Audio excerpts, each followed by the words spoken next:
Man, look, it is what it is, though, cuz. Yeah. Yes. Oh, man.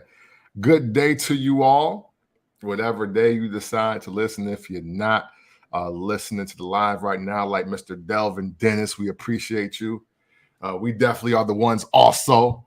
You know what I'm saying? And we hope that your Thanksgiving was well. You know, you got Blackout Wednesday, got Thanksgiving, you got Black Friday. I'm sorry, and then Saturday is usually a day of recovery, unless you got to get your ass back to work. Yeah. You know what I'm saying? So we hope everything went well, especially with the time that we are having right now and just life. The last 2 years of life have been super effing real, bro. Yeah. And we hope to break up some of the monotony in your day by talking about wrestling like nobody else in the world. All right. So without further ado, it's time for the first Black Champ podcast. And yeah, it's me, the pick, the podcast Intercontinental Champion, Camp from the Port. And I am JR Bang. Make sure you rate, like, subscribe, download wherever you get your favorite podcast. Barbershop Digital is the home. Make sure you follow us on Twitter at FBC_POD, Instagram at FBC.POD. Make sure you go ahead and get that merch. We gonna go ahead and get started though, because I mean it's pay-per-view weekend. So it's not a lot of stuff to touch on, but it was a couple of things that we didn't touch on last week that we gonna rapid fire at the end. But of course, I mean, go ahead. I was going to say, and of course, you know, and it's been a while since we had a pay-per-view that was worthy of taking up the whole show. Yeah, you know what I'm saying. So this is a great occasion, a great weekend if you're a wrestling fan. We're gonna dig deep into that, but you know, we're gonna keep the show going as it does. Exactly, because Survivor Series War Games was last night, and real quick, I got a request now. All right. I'm just going to go ahead and get request number 1 out the way right now. Can't believe I'm saying this, but not only keep Saturday pay-per-views, bring that time down now. Yeah. Bring the time down now. Yeah, man. You know what? You can go back to the 80s when pay-per-views was like at 5:45. Yeah. We're good. Like, you know what I'm saying? Make it even better. Because right around supper for all of our white listeners. Right around supper time. I want to be able to watch a pay-per-view and then go somewhere else. I think it's time. We don't need shit to be at 7 o'clock Central, 8 o'clock Eastern. Facts. You know what I'm saying? If we're going to do it like this, we're going to bring the pay-per-views on Saturdays now for the premium live events. Let's just go ahead and middle of the day this shit. Yeah. You know what I'm saying? Between 3 to 5, shit be over with. Between 6 and 8, we can go to the club afterwards. Absolutely. You know what I'm saying? Because you mess up the flow for somebody, you know what I'm saying, on a Saturday now. See, Sunday you go to sleep, wake up, go to work. Yeah, man. Yeah, man. It's definitely I wasn't super sold on Saturday pay-per-views because of just nostalgia. You know what I'm saying? I'm just used to watching pay-per-views on Sundays. But I must admit, having a pay-per-view on a Saturday, it really feels like your weekend, no matter what you did, can be complete. You know what I'm saying? Like, even if you worked, if it's a pay-per-view Saturday night, or Saturday evening, you're like, okay, bet I'm gonna watch all this and I'm gonna chill on Sunday. You know what I'm saying? It's I love the fact that, you know, for most of the wrestling fans, there's a good percentage of them because most guys end up being football players, that, you know, it doesn't interfere with a lot of your NFL schedules. You know, you might want to catch a couple great games, the afternoon, the Sunday night joint. Yeah. You know what I'm saying? You never know. It might be 2 matches you want to see, but now you got to flick back and forth. And, you know, Triple H was like, oh, you know what? We ain't got to do all that. Just watch it on Saturday, bro. We got you. Yeah. So that's dope. That's my request. But let's go ahead and get into War Games.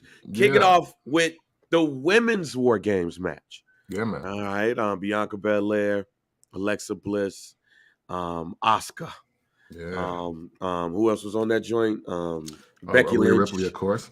Versus Rhea Ripley, and Damage Control, and Nikki Cross. Yes. Yeah. Great match. Yeah. You know what I'm saying? It was a great match. You know, go ahead and continue because I have thoughts. Yeah, no, really, really good match.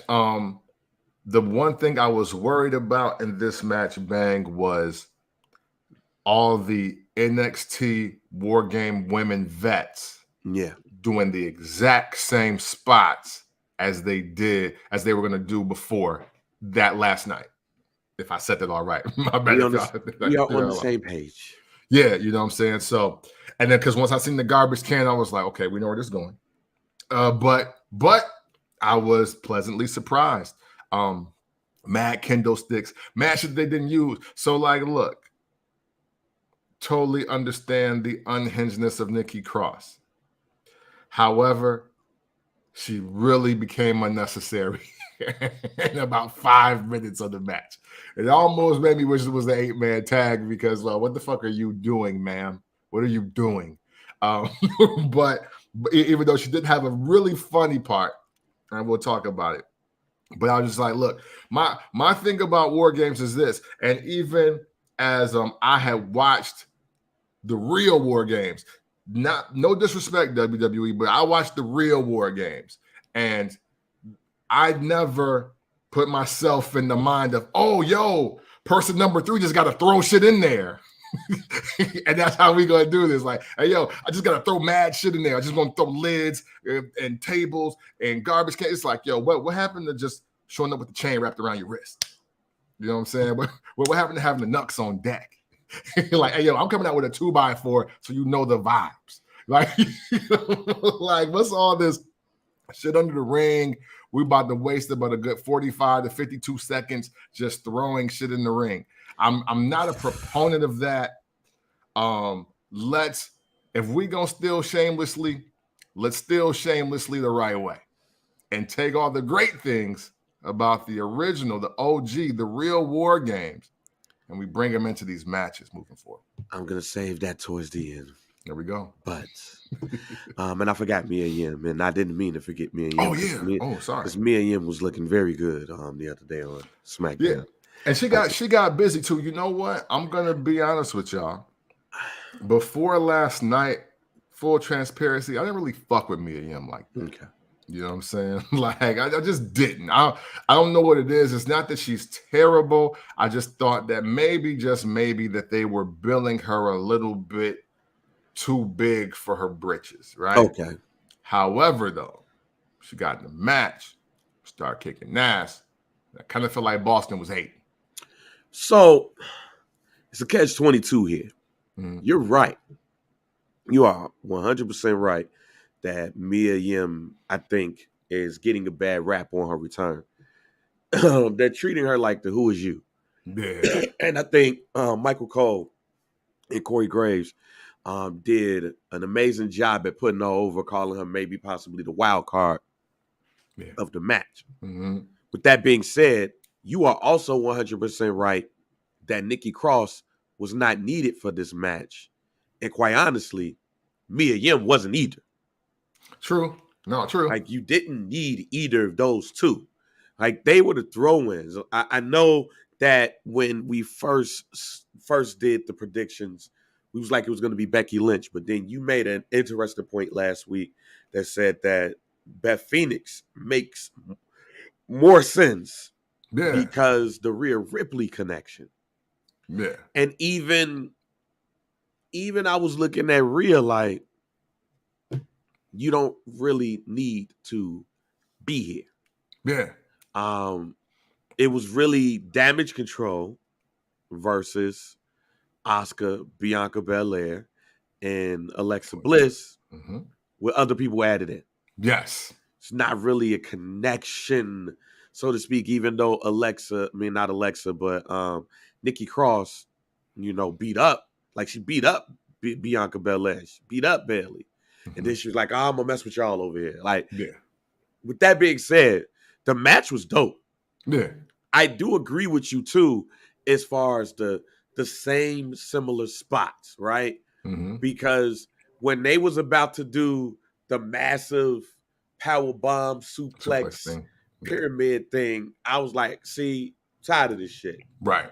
Because anytime there's a bunch of women in the match, you do the same spot. Yes. But then it broke apart. And it wasn't exactly what I thought it was going to be. So I was like, all right, cool. But in all, I think the match was good. I just think that low-key we could have did without Mia Yim and Becky Lynch. And we could have did without Rhea Ripley and Nikki Cross. Mm-hmm. Now, if it leads to some stuff afterwards, you know what I'm saying? If it leads to some matchups, if it leads to Becky Lynch versus Rhea Ripley at Royal Rumble or stuff like that, then that's cool. Mm-hmm. But what they did at War Games is what you do at the Royal Rumble. Yeah. And I don't think we needed all of that. But the ladies did put on the show, and I'm cool with that. Yeah. And I'm thankful that we didn't do like the little suplex pyramid tower thingy like we do all of them just to say, oh, Bianca or oh, Ripley is so strong. Like, I'm good with that. Because it's like, and I know we're watching wrestling, but the move, it has so many people that it doesn't look realistic. Right. You know what I'm saying? It's like, granted, I'm convinced that both Rhea Ripley and Bianca Belair can lift about 500 pounds. If not, maybe a little more. Right. Probably on a deadlift even. Yeah. But you're not going to convince me that they're strong enough to have 4 women essentially on both arms and they're doing the power bomb, which causes 2 suplexes. You're not going to ever convince me. Yeah. So. And at the same time, hey, you won't convince me that with Braun Strowman either. So let's just get rid of that, or just leave it to 3 people like it normally was. Right? Yeah, we could start with the everybody bunch up and flip. So yeah. So Bang, what I really want to say on this War Games match, because you raised some great points about just the extra additives, right? I wouldn't have been mad if the women's War Games match was a 6-woman team situation. Damage Control versus Asuka, Bianca, and Alexa, because that's the story. It's been the story for the entire year, it feels like, when you break down just Becky, Bianca, and then it goes into SummerSlam. So it's Bayley again, because Bayley's on the return, and she comes back with Bianca, and the girls are a hot potato in the tag titles. Like, everything about it was 6 women should be in this match. And again, if we're going to steal shamelessly, or if we're going to remix it, let's make it make sense throughout the board. The greatest part of War Games, for those that may not have seen the ones before, is actually how all the stories intertwine with each other and why it has to be settled there. When you got let's pause. Sidebar, I guess, as I let's pause this. Okay. Because I know where you're going. Got a section for that. Okay. Well, so we're gonna pause that. Yeah, I'm gonna pause that, but because the match, I was just gonna say a Survivor Series match that should have happened, and I tweeted this because the other storyline that we got deprived of, even though we got a great match, it should have been Judgment Day versus the OC. That should have been a traditional Survivor Series match, not War Games, but a traditional Survivor Series match. Right. Because of the story that was being told literally up into the damn pay-per-view. Right. And we're going to go to that match next. But I agree with you. What I think what you're saying is that what we should have got with the women's match is the traditional Survivor Series match. Mm-hmm. Like we should got with the next match, we're going to talk about AJ Styles versus Finn Balor. And let me say this first. I love the match. I think the match was dope. But especially when they started attacking each other, I said to myself, well, should have had a traditional match here. Yeah. Was I, in your opinion, was I wrong in thinking that? No. Listen, the last 4 to 6 weeks of Raw led that to Survivor Series, the traditional 8-tag. Will be 8-person because you got Mia and Rhea. But yeah, Rhea Ripley was definitely supposed to riptide fucking I was call him Horace. That's my bad. Gallows. She was supposed to riptide Gallows and beat him in the match. And they were like, my man look like it's Horace supposed Hogan to be intergender. It's like, hey, look. Wait a minute. You saying he look like Horace Hogan, fam? It's And the only way you could have fucked that up, fam. Yeah, and the thing is, and I didn't even think of Festus, which is who he actually was. I thought about Horace Hogan, fam. Yeah, I'm tripping, but Horace Hogan. Yeah. But Rhea was supposed to riptide him and get the pin, and they were supposed to go up 4-3 last night. Yeah, if anything, and I know somebody's going to listen to this and be like, well, is Rhea Ripley and Mia Yim? Not really. It hasn't developed. Yeah. It hasn't developed. So, in my opinion, it hasn't. Oh. She just jumped out, hit with a kendo stick. Was the one-on-one match. Let me show you why you're right, Bang. Because remember, y'all, this literally just happened like 3 weeks ago. So the OC finally found the equalizer for Rhea Ripley. She gets attacked from behind, right? They do the promo of her. Next week, she gets invited to join the War Games match. On the other team. Yeah, on the other team. And then Rhea was like, yo, I just whooped a bunch of niggas. So, hey, Bailey, I'm on your team now because no way Mia's getting away that easily. Yeah, it was. so like literally they made 5. Well, actually, Mia made 4 and Rhea made 5.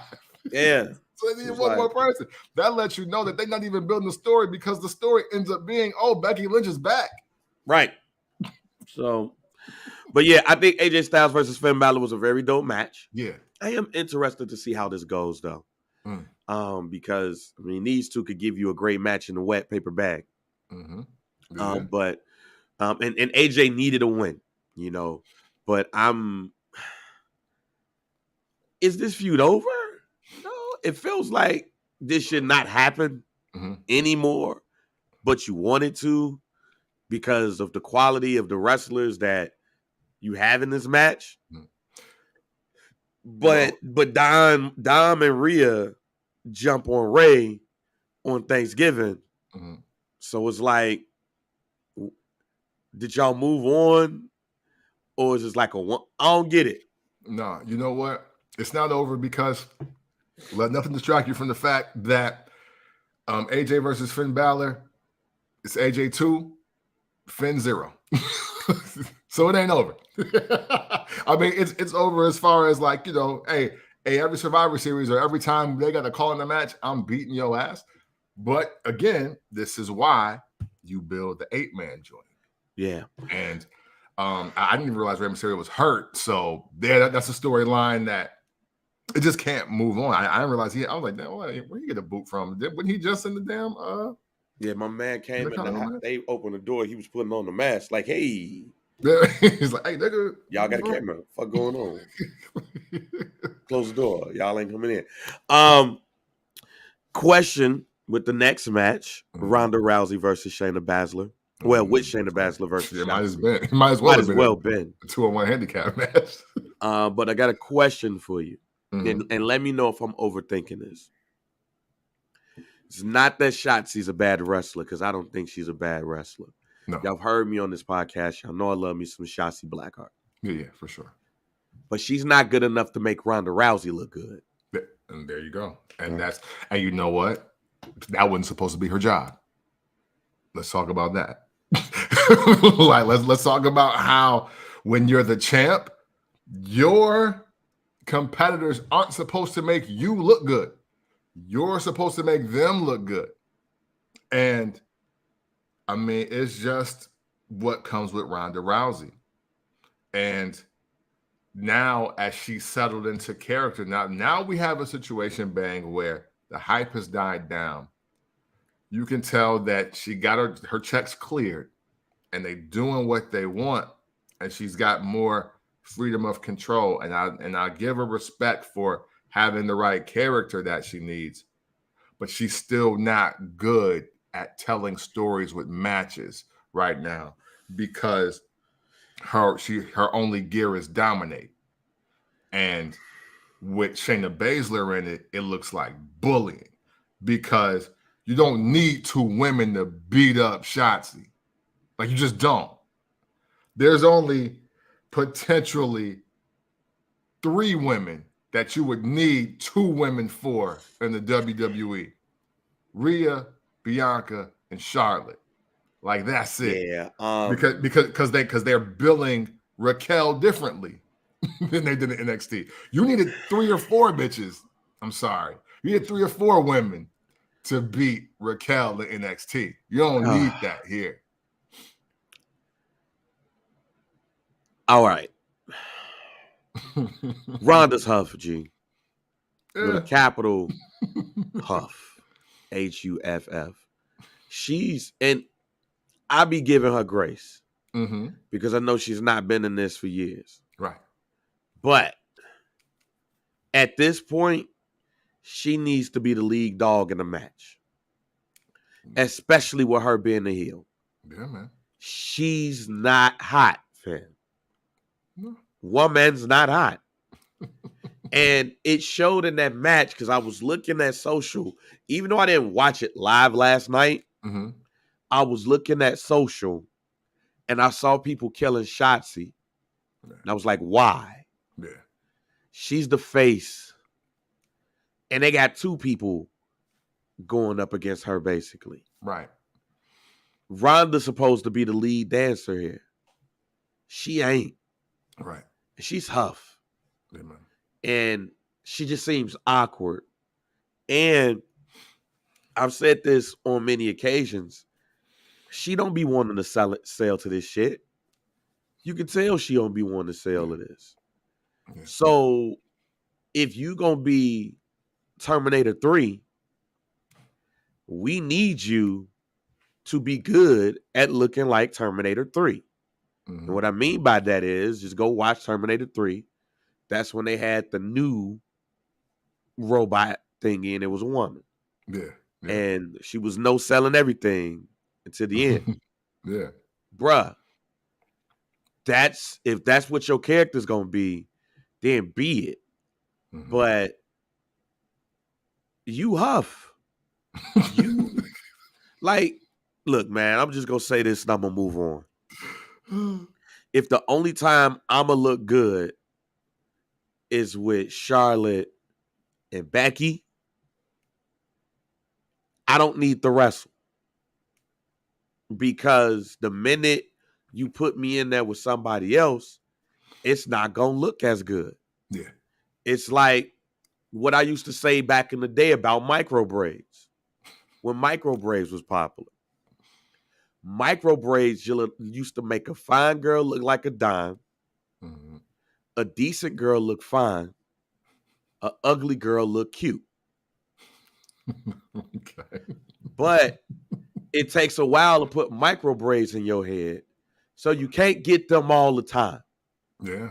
True. So the minute you try to get a silk press, the silk press look good, but you don't.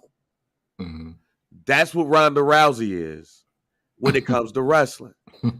Charlotte and Becky makes the fine girl look like a dime. They make the ugly girl look cute. But the minute you don't give them, you see all of the bad parts. Yeah.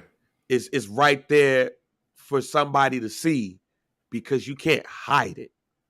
Yeah. And I don't know if she not training with the other people, but I damn near rather would have saw Aaliyah than saw Ronda Rousey in that match. Hey. I damn near would have rather saw Doudrop in that match instead of Ronda Rousey. I damn near rather saw Zia Lee in that match instead of Ronda Rousey because Ronda Rousey can't do anything to make Shotzi look good. Right. And that's what that's supposed to be.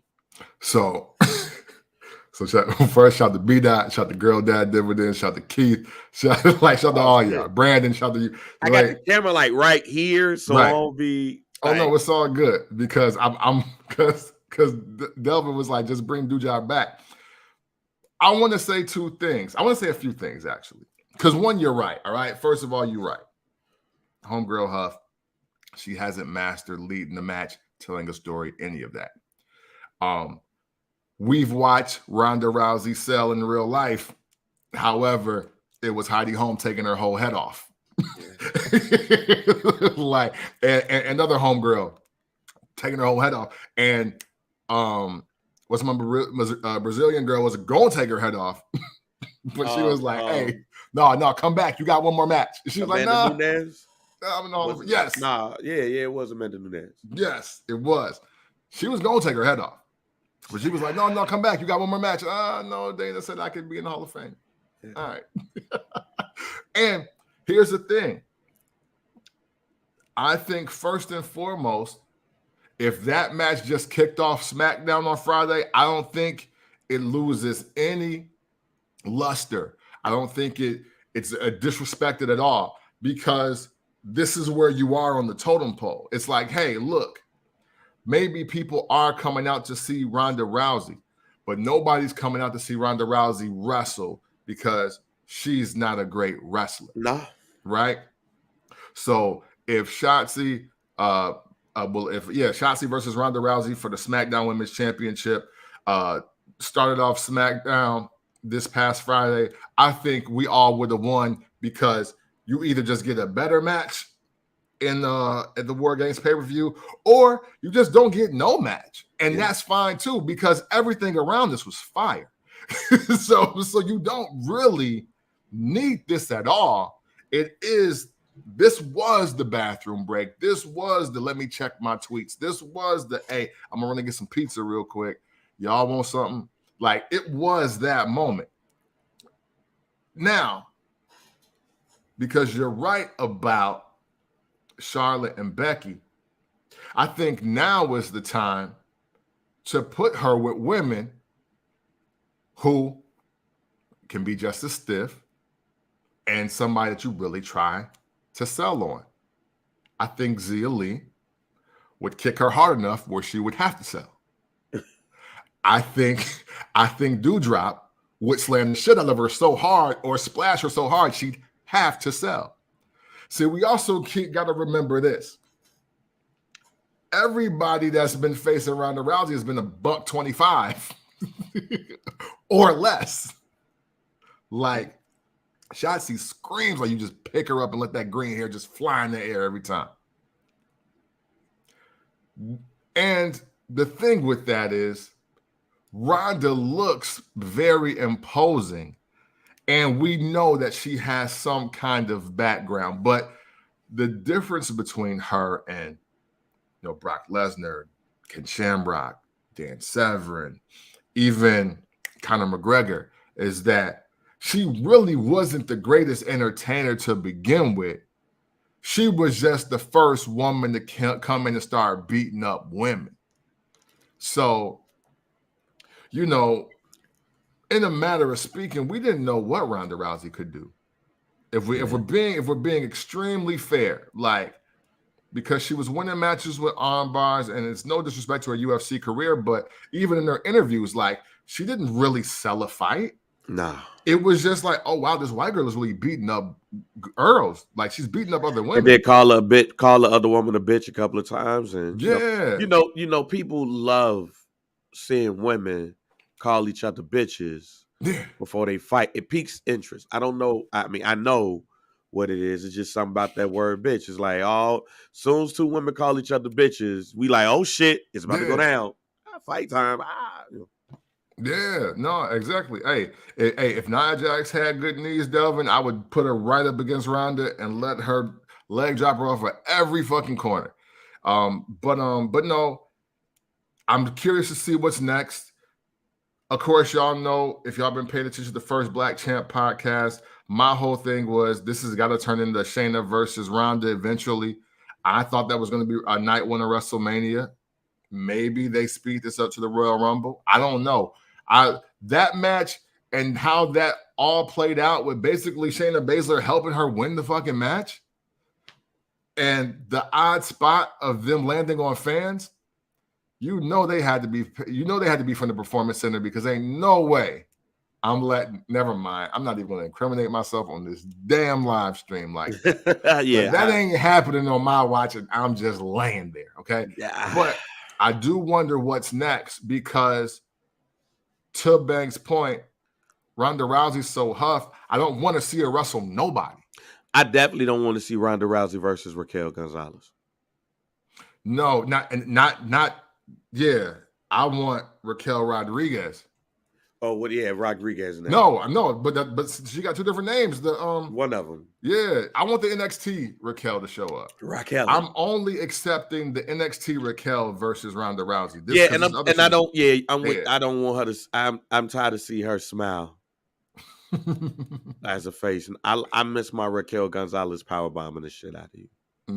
I miss my aggressive Raquel Gonzalez. I don't like this spicy Latina music come on, and then she pops her back, and then she smiles at you like it's a Maybelline commercial. Nah, I miss my Raquel looking mad, steaming Latina mad, and power bombing. Yeah, tight Guess jeans. Like, I miss that fiery Latina. I don't like this one that looks like she's about to run down the ring and say Arriba like Tito Santana. Side note to that. So I was watching, I think it was SummerSlam 90. Okay. It was, and I think I'm right. And I was laughing my ass off when Hulk Hogan and the Ultimate Warrior called Tito Santana the Arriba Man. Yeah. I know they said that before I watched it again, because I've watched that pay-per-view many a times. My cousin ordered that pay-per-view for me. That was one of my fondest family wrestling memories, because she knew I was over there bored, and she was like, "You want to watch Survivor Series?" It's like, "Yeah," and she ordered it, and I was like, "See, this is why I fuck with you, Barbara. Rest in peace." Yeah, that being said, fam, I'm watching it, and Hulk Hogan was like, "And the Arriba Man," and I was like, "No." The illest part about that is that even he paused, he was like, "That was fucked up." Yeah, he said, "With Hulkamania, the Warrior, and the something man, and the Arriba Man," like, and I was like, it was like he had that moment of like, Arriba Man. I shouldn't have said that. Yeah. Then Ultimate Warrior is gonna double down. Yeah, Arriba Darche. And I was like, I was sitting there like, come on, man, for real. Y'all just tried to make up some shit for him. We got Macho Madness. We got the Ultimate Warriors. We got Hulkamania.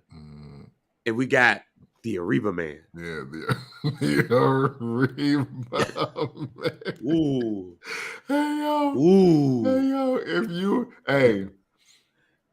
That promo is what I think about every white businessman that goes into a Mexican restaurant. Like, yeah, can I get some of the quesadillas? Like, fam.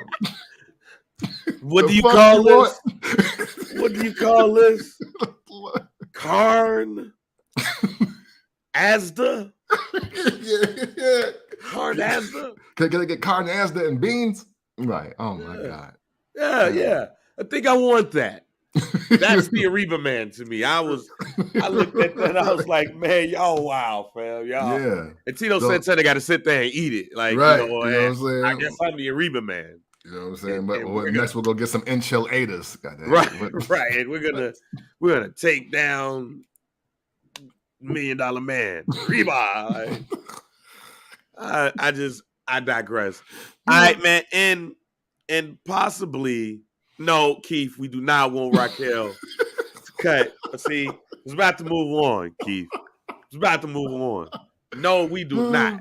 I talked about on the last show, fam, when this man was in the Filthy Animals, and I did not see this promo until then.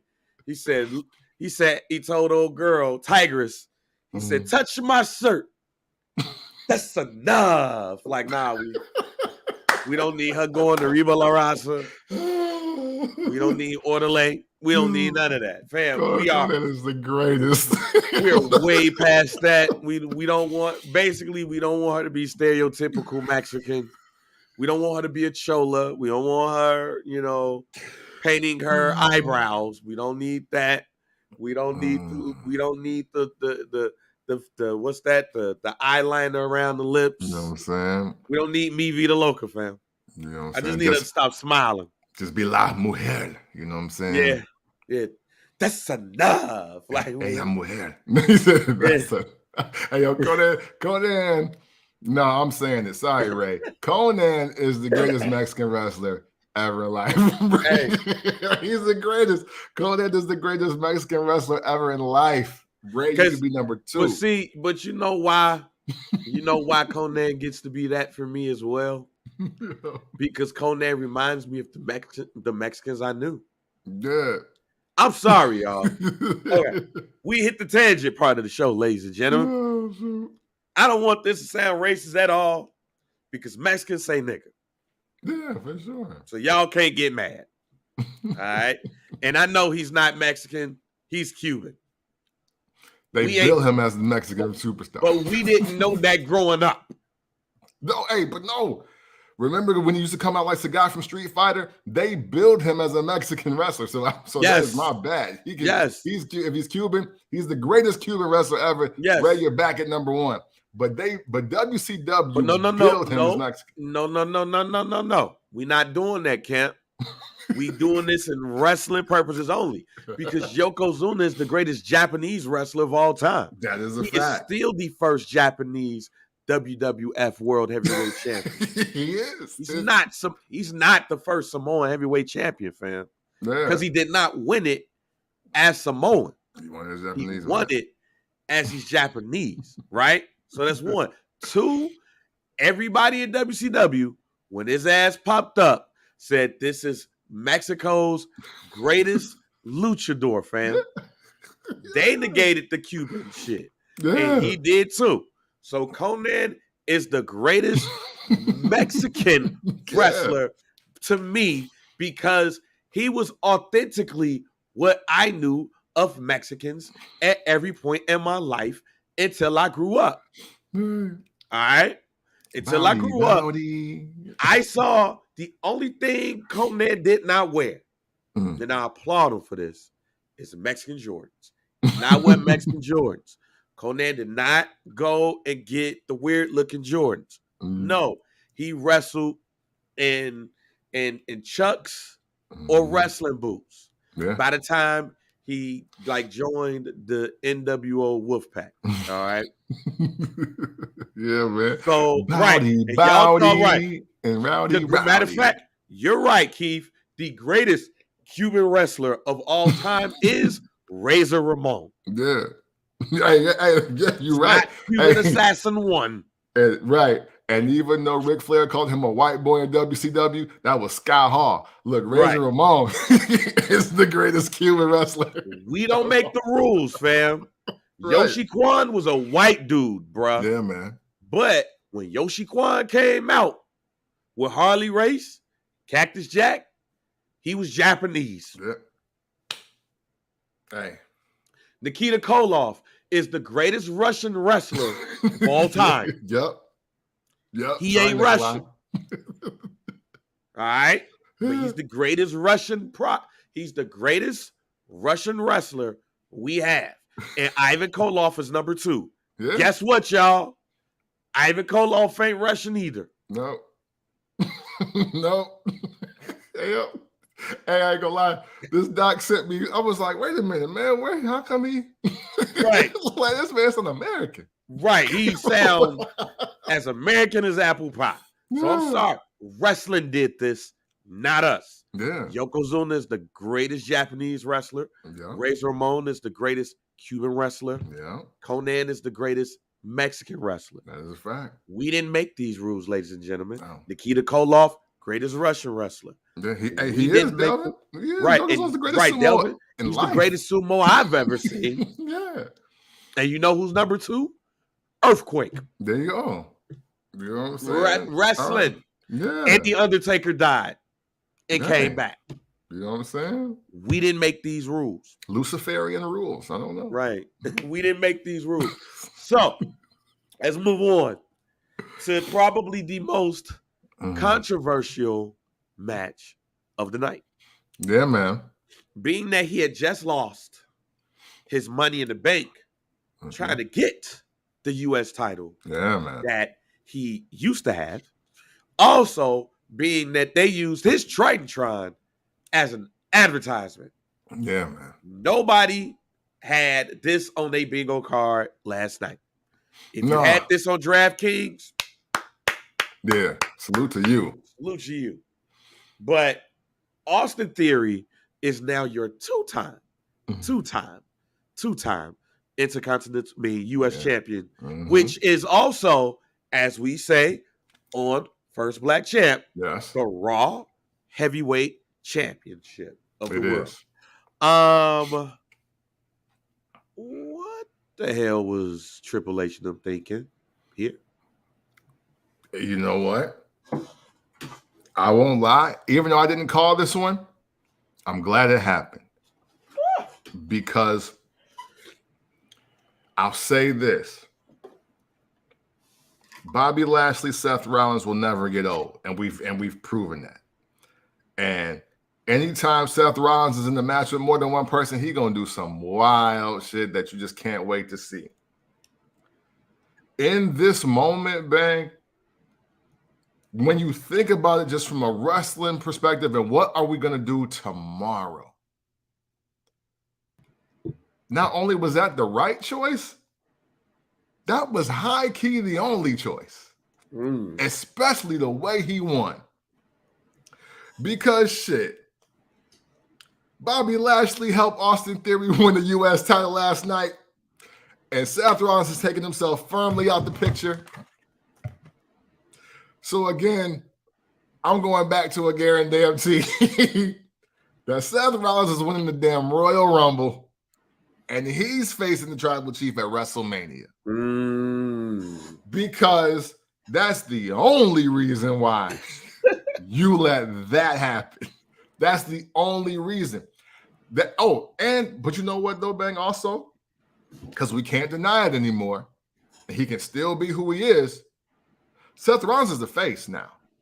Oh, yeah. No, he's officially a face. Yeah, he's officially a face.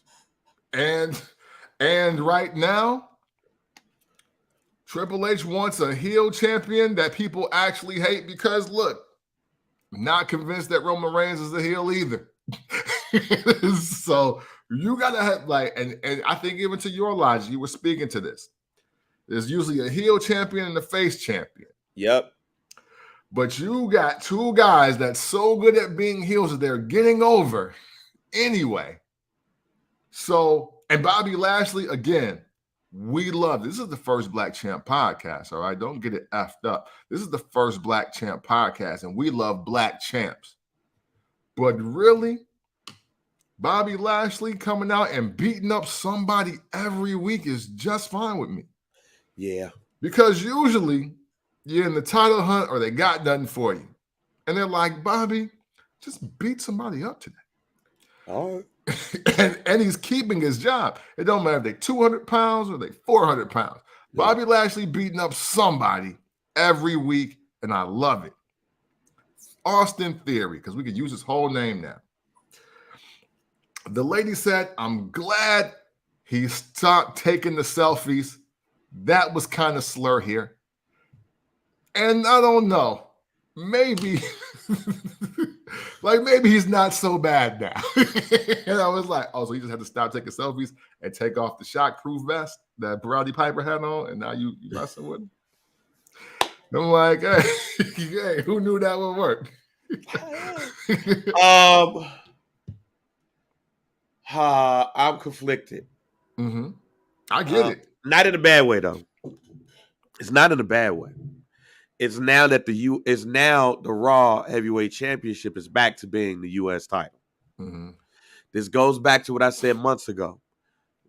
Seth Rollins and Bobby Lashley don't need this belt. Mm-hmm. Who needs this belt? Austin Theory. Yeah. People say, oh man, why did you take the belt off of him in the first place? Or why did you have him lose the Money in the Bank just for this? Ladies and gentlemen, it's called advancing the storyline. Yeah, absolutely. If he does cash in, he's still giving selfies. He's still like Johnny Rocket, basically. Yeah. Yeah. He lost the Money in the Bank. He felt defeated. He was broken down. He got more aggressive, and he won by luck. Mm-hmm.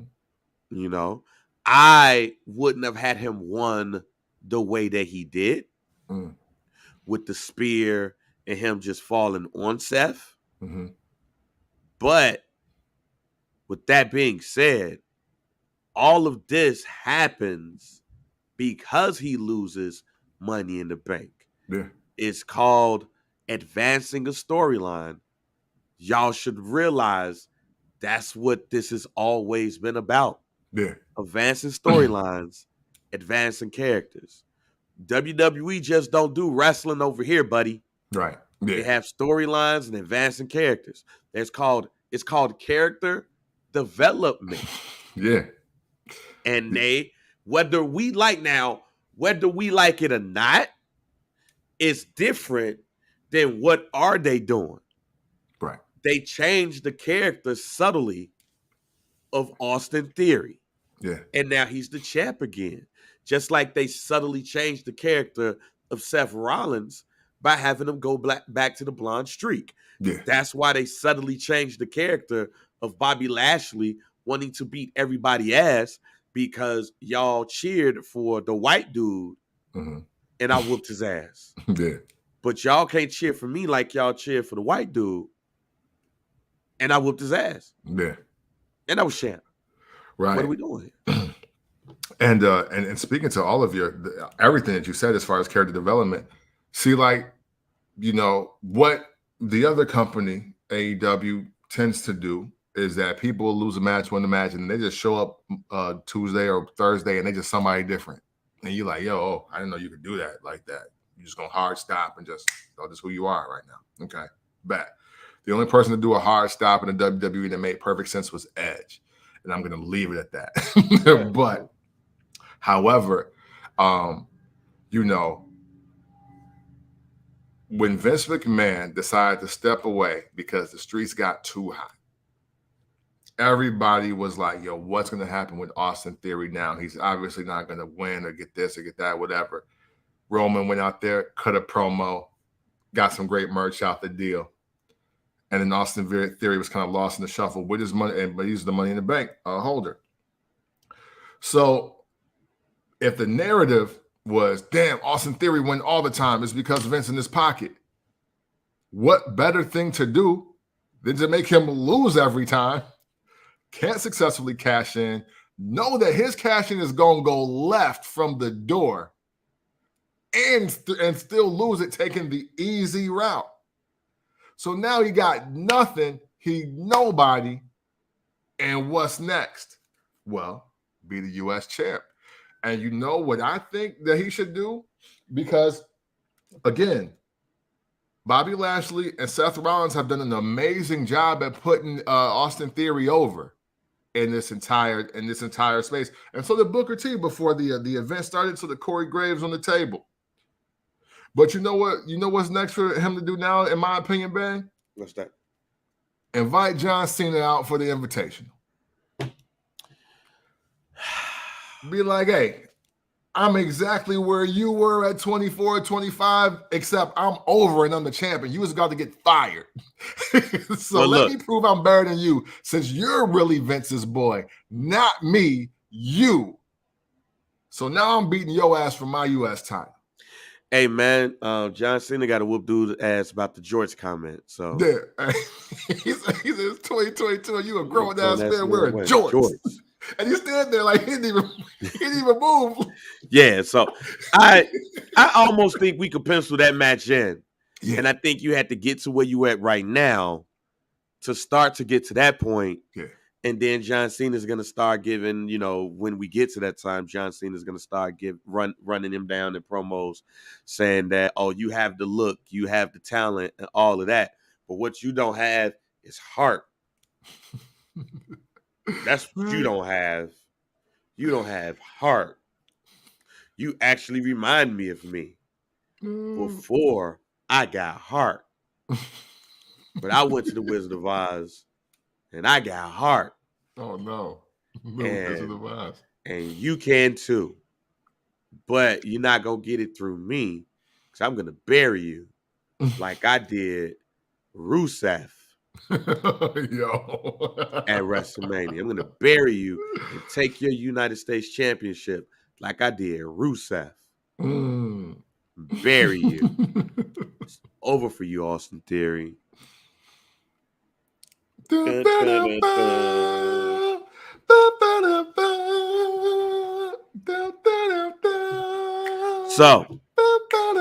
hey, Boston would have been a great place for him to show up too. Oh man, that would have been. And then plus, Bobby Lashley wasn't going to win in Boston. Yeah. The demographic would not allow. The demographic would not have allowed that. So we're not even going to worry about that. I'm at final match of the night. Yeah. The Bloodline versus the Brawling Brutes, Drew McIntyre and Kevin Owens. It did not go like we thought it was going to go here. Yeah, man. Team World Cup for real. Let's go. Yeah. This went totally left than what we said it was going to go. Yeah, man. Hey, and you know what? And Ben, you know what?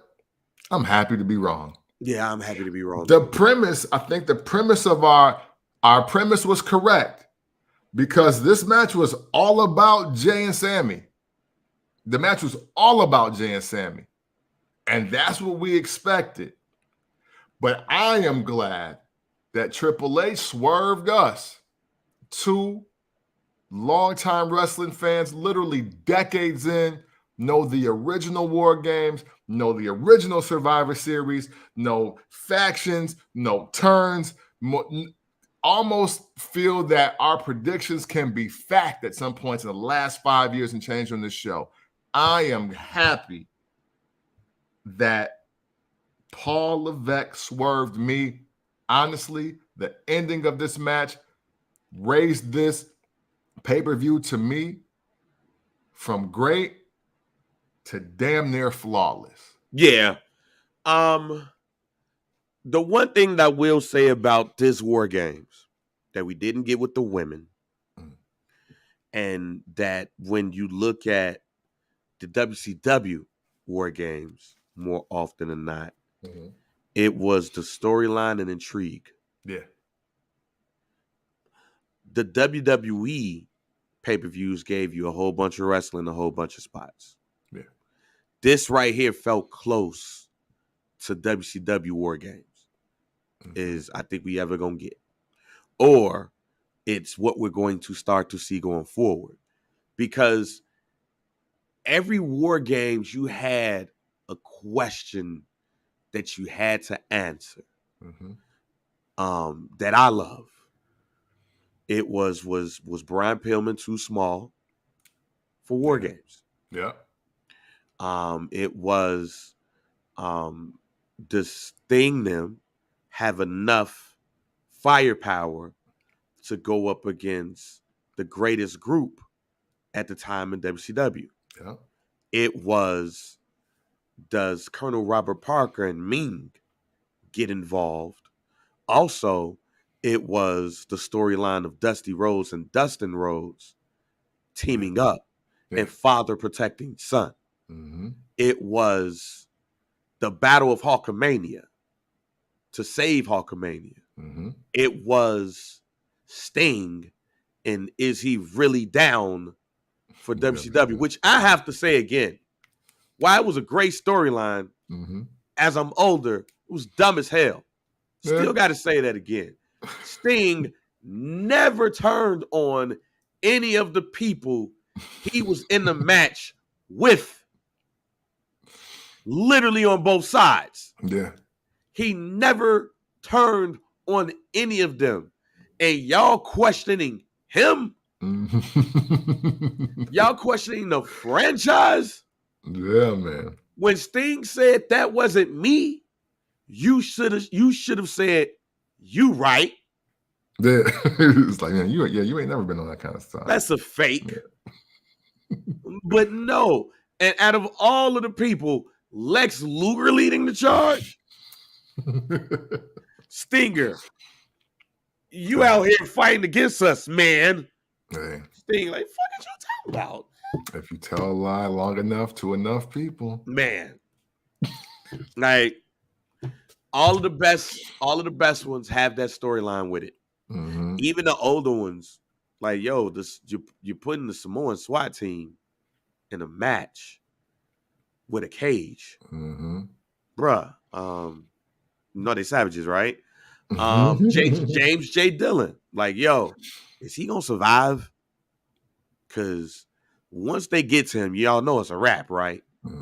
This one right here, last night at Survivor Series War Games, the storyline became, is Sami Zayn gonna go to his brother or to his blood? He went to his blood.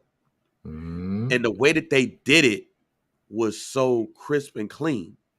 Conversation that Jay overhears, but then as Sami points out to Roman Reigns, hey man, I wasn't talking. It was him. Right. I was listening. Yeah. He said to turn on y'all before y'all turn on me. I'm telling y'all, I know y'all ain't gonna do that, and I'm with y'all. The super kick, Roman Reigns grabbing Jimmy and telling Sami, you go out there, and then Sami take it too slow to get to the ring. So it's like, yo, why you taking your damn time? Right. And then him getting in there and him taking the time to even engage. And if you notice throughout the whole match, something that was very underrated about that match, that him and Kevin Owens did not interact with each other until the end. Yeah. Until the end. Yeah. That's when they interacted. They looked at each other, and then when they interacted, they only interacted twice. It was the low blow and the haluva kick. Yeah. Other than that, when Sami stopped the count, he stopped the ref. Yeah. He didn't hit KO. Right. But even within that match, the super kick, when Jay, maybe and maybe not, accidentally super kicks Sami Zayn, and Jimmy about to go grab him, and then he said, hey, nah, he be all right. Let's go to this shit. Right. You know what I'm saying? And that's just the storyline with them two. And then him giving them the haluva kick, and then looking at Jay so Jay could do what he do, and then they get the pin, and then Jay looking like, I guess, and then hugging him at the end, and not just a bro hug, like, yeah, fam, shit. That's how you do that shit. And fuck then Kevin Owens. and then Sami like, oh shit, yeah. And then him giving a handshake. You know what I'm saying? But even other subtle shit. Nigga, Hulkamania is honorary Usher and everything. Right. But even other parts of that shit, when he did give him the low blow and he bent down and he looked at Roman like, fam, do you believe me now? I mean, technically, you're not supposed to talk to the tribal chief like that. Yeah. Hey. He bent down and was like, hey. Nah, so look, that moment for me, because I do believe it, but he was like, he almost looked at him like, finish him off. Like, hey, and bro, that's right. And then he was like, all right, like, that was cool and all, but finish him off. Go and do it. And then he looked, then he dropped, so he dropped Kevin Owens and was like, all right, Jay, do your shit. Right. Like, yo, this is how serious I'm taking it. Listen, like before you even say anything, before you even go there, I'm going to appeal to managers out there in the United States of America. If you want to see what leadership is all about, Look no further than Roman Reigns, ladies and gentlemen. You could have said that Roman Reigns was looking arrogant as he had the only chair inside of the cage. It was a great moment in wrestling history. It was a great moment in wrestling history, fam. I've never seen a chair. Like, is this man sitting down? Like, for chilling, like, because the thing is, it wasn't already in there. Nah. Slid that bitch in there. Hey, go sit down. Like, but here's why managers in the workplace need to take heed to what Roman Reigns did to show leadership within the family. He forced the two that were having issues to work together. Mm-hmm. And even with all of the issues and the mistakes that happened throughout the match, he allowed not only them to fix it, he gave them their shine. Mm-hmm. He could have very easily just was like, all right, you did y'all the thing. Superman punch, boom, boom, boom. He didn't. Mm-hmm. Yeah. He gave them their shine, and they made up at the end. That's leadership, ladies and gentlemen. Yeah, man. Roman Reigns is an amazing leader. Yeah, man. Hey, you know what? Over 800 days, man. This storyline ain't old yet. This entire storyline is not old yet. Roman Reigns has mastered the promo that doesn't say much, but tells everything. Yep. This is 10 years ago and 5 years ago, even. I wouldn't have seen the Roman Reigns that we are getting right now. And boy, does it all make sense. Listen, whether y'all like the packaging that came in or not, y'all got what y'all wanted when the Shield was first coming. Y'all said Roman Reigns was next. Y'all said he was the future. Y'all said he needed to be the world champ. And it came in all the versions that y'all championed, and then you hated it. Mm-hmm. So now he said, we just going to pivot. And this is what I'm on. And boy, does now him headlining now 7 WrestleManias look like common sense. Like, yeah, why would you not do this? What I also want to say, just going back to the War Games match, man, Sami Zayn is quite possibly top 3, top 5, top something, and not the last number, storytellers in wrestling, like today and tomorrow. I think that, and this is coming from somebody that was never really high on Sami Zayn at all. Right, it's been me. You know what I'm I've saying? been the Sami Zayn guy on this pod. Yeah, I have definitely not been. But when he started coming out like groundskeeper Castro, started turning the corner on him just a little bit. I'm like, it's groundskeeper Castro. Okay, I kind of get what you're doing here. But this whole situation with Roman Reigns, bloodline, all of this is masterful storytelling. This is what wrestling and sports entertainment, if you're separating them, this is what it's built on. Like what's happening right now. And I thought, because historically, I'll say just going back to NXT, because that's where I'm not going into Ring of Honor and all that. I'm going into NXT till now. NXT historically is Kevin Owens convincing Sami Zayn to be soft so he can beat his ass.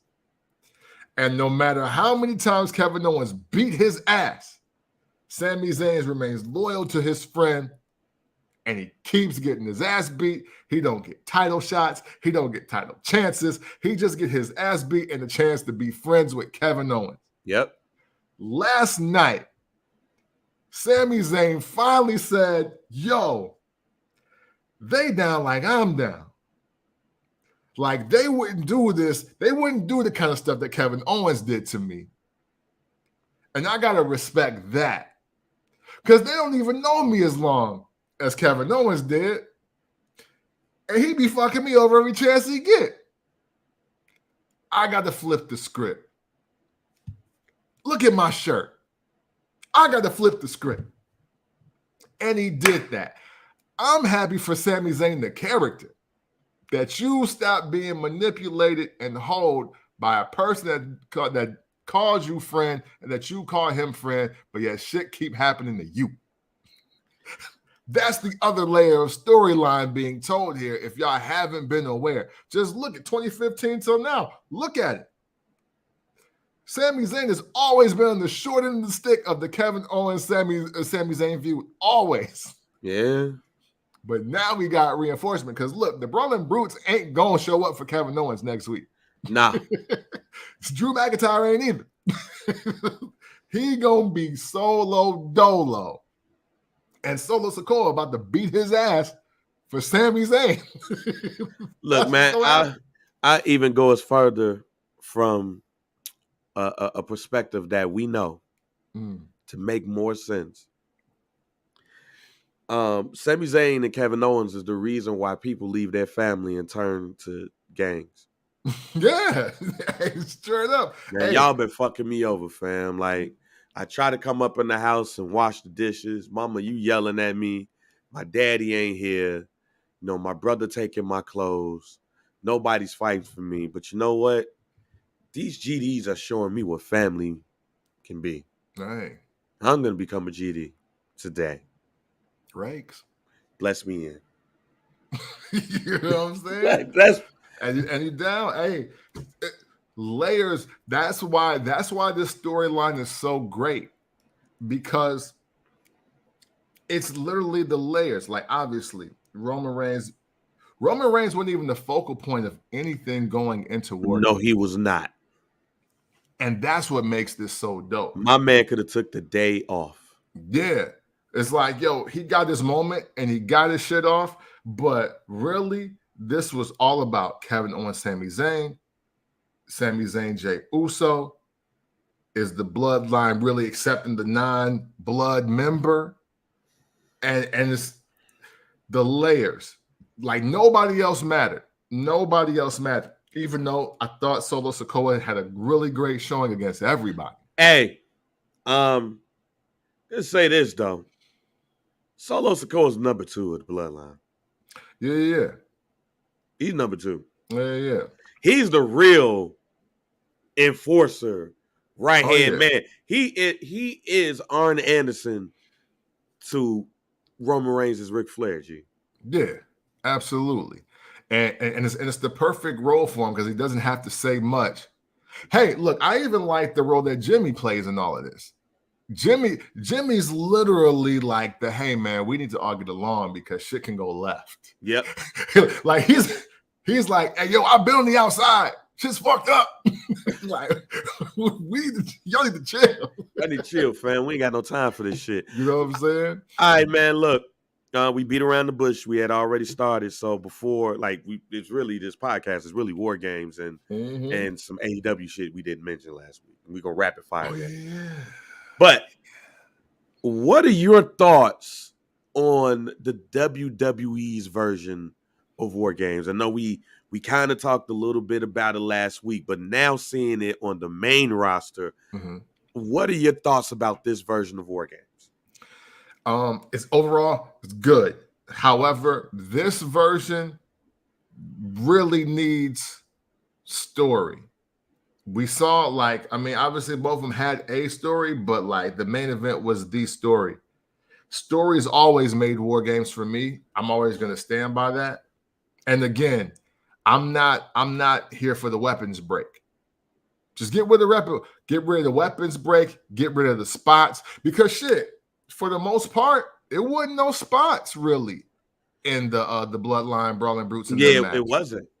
You know what I'm saying? It's like accidents happen. Like even the tables, like it wouldn't set up like, oh yeah, we're gonna do the table thing. Like it was just like, no, like, hey, those table right here, he going through that bitch. Like, right. That's what it is. That's it. And so like I really do. I just like that. I don't like the weapons break. I don't like spot heavy, and I love storyline. So this format, I'm not mad at the format. I mean, maybe depending on who starts the match, maybe we can do 3 minutes versus 5. You know what I mean? I don't. But you know, because go ahead. Oh no, I was gonna say, but you know, it's not that's not really a deal breaker for me.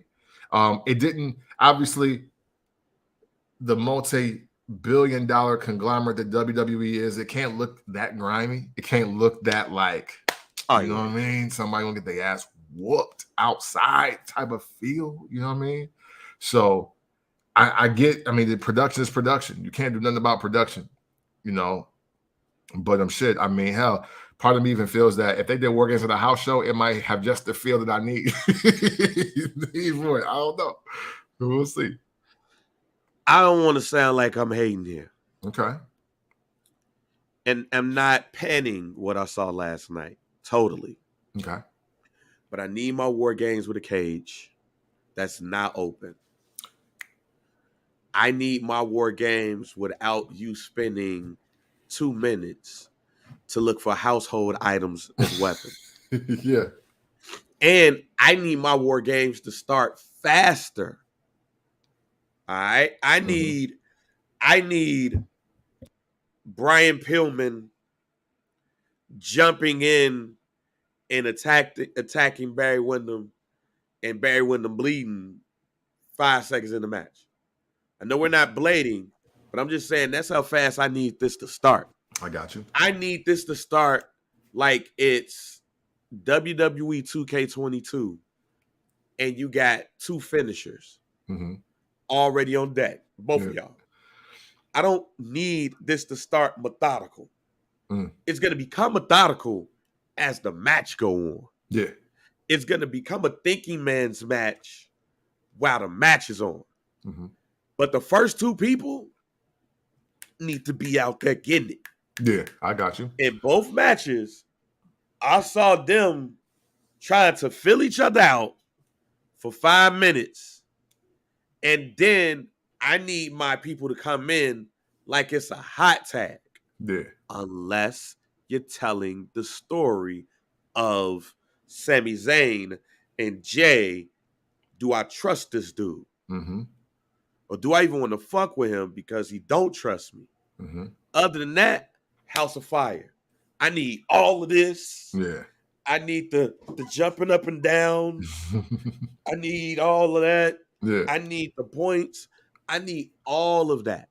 I don't need you coming up in here and taking 2 minutes to get some kendo sticks.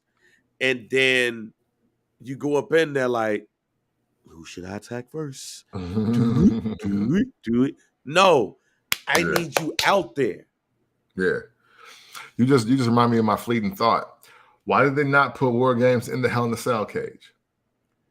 Like if you're gonna remix it, if you're gonna do this to keep it a buck, if this is what you're gonna do, then you can do that. Right. We know the whole look and aesthetic of War Games, but also to your point, like I need tape on fists. I need Donnybrook. Yeah. I don't need spots. I don't need nobody flipping. To your point, instead of the kendo stick, give me the brass knuckles. Give me the chain around the fence. Give me the quarters inside of the tape. Yeah. Give me, instead of my wrestling gear, I got on the jeans and the cowboy boots. Yeah, man. I'm not coming to War Games to wrestle. Right. I'm coming to War Games to fight. Yeah. That's what I need to feel. I need to feel like we're fighting and I'm giving all of what I have in this match. And the last thing is, fuck the pin, fam. No. That's what kills this is War Games to me. War Games is submit or surrender. Yeah. War Games ain't 1, 2, 3 pin. Right. That's true. War Games is, all right, we knocked everybody out. I'm about to power bomb this dude for 5 minutes straight until he gets up. Right. Until he gives up. This is, hey, we got the weak link over here, and we going to put him in the figure 4, and I'm going to do splashes onto him until he gives up. I need you to give up. Yeah. I need somebody to come in and be like, all right, fam.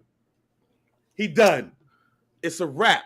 I don't want to see a fucking pin at War Games. You just reminded me of why I hate I Quit matches, and that is why I totally spaced on it the whole time. That's why, because that's why I don't like I Quit matches. It's like, hey, look, we not ask him, ref, ask him. It's like, no, I'm gonna just beat dude ass until he got no choice. Like, yo, you don't need the microphone. He gonna tell you. I like my I Quit match with a stick about to get pushed in my eye, and then the ref like, yo, you quit? Hey, man, you better quit. I'm gonna poke this in his eye. Right. You know what I'm saying? Like, see, in a match like War Games, it's nothing dramatic about a pin. Yeah. There's nothing dramatic about doing your finishing move once and then you getting the pin. No. I need this dude to be beaten into submission. I don't need a pin. Mm-hmm. I don't need you to drop down on the off the top of the cage, or not even the top of the cage. I don't need you to drop down on the top rope and give somebody a leg drop, and then they give a pin. No, the whole point of war is to make this motherfucker submit. Yeah. And when I saw them pin last night, I was like, man, this ain't even War Games. This is a cage match with a bigger cage. Yeah. It's a cage match with 2 rings. Excuse me. Triple H. No, I will not give that as a surrender because they counted and it was a pin.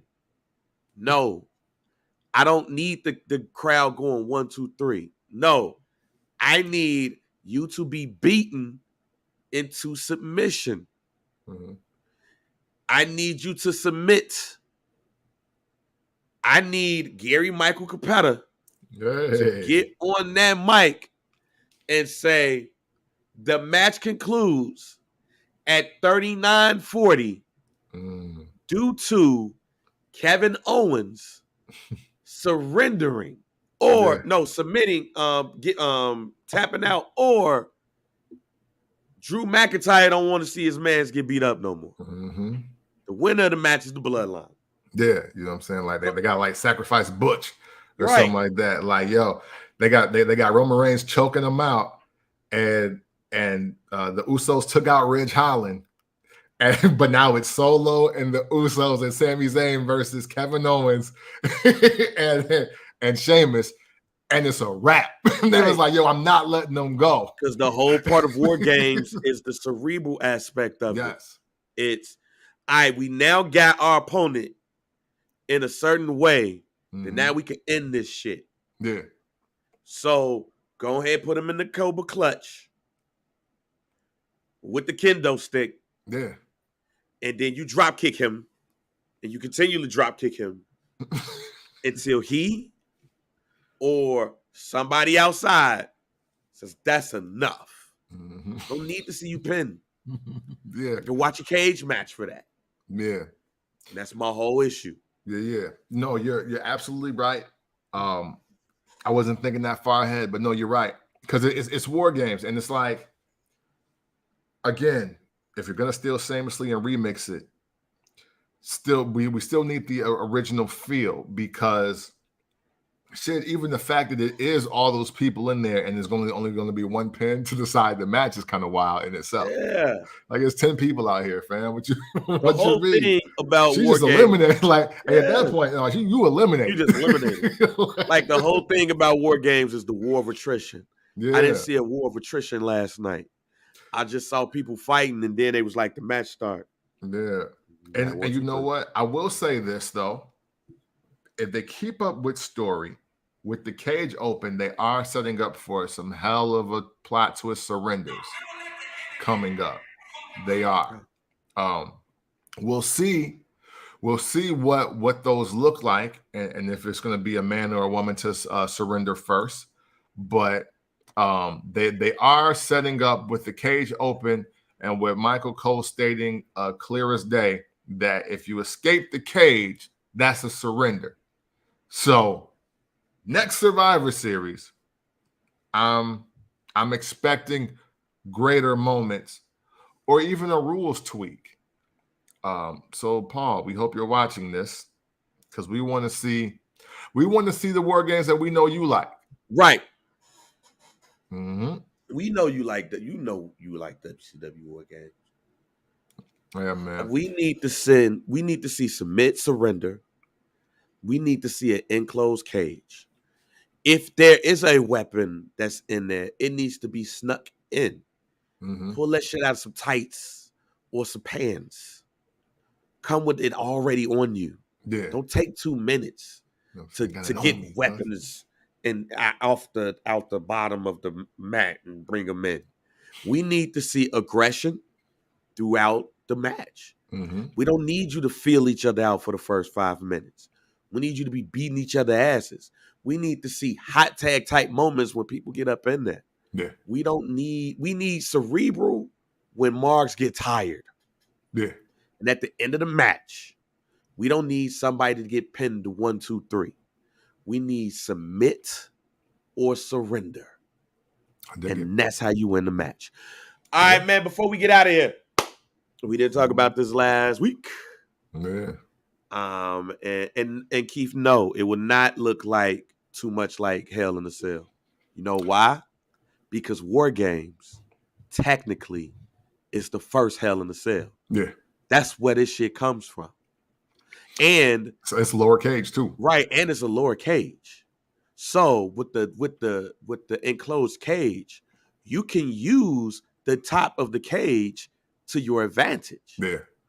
Like you like for instance, maybe you want to string something. Go ahead. I was gonna say, yeah, like if the cage was like 8 or 9 feet tall, the Usos could have sacrificed Ridge Holland and strung him up and just beat him with kendo sticks.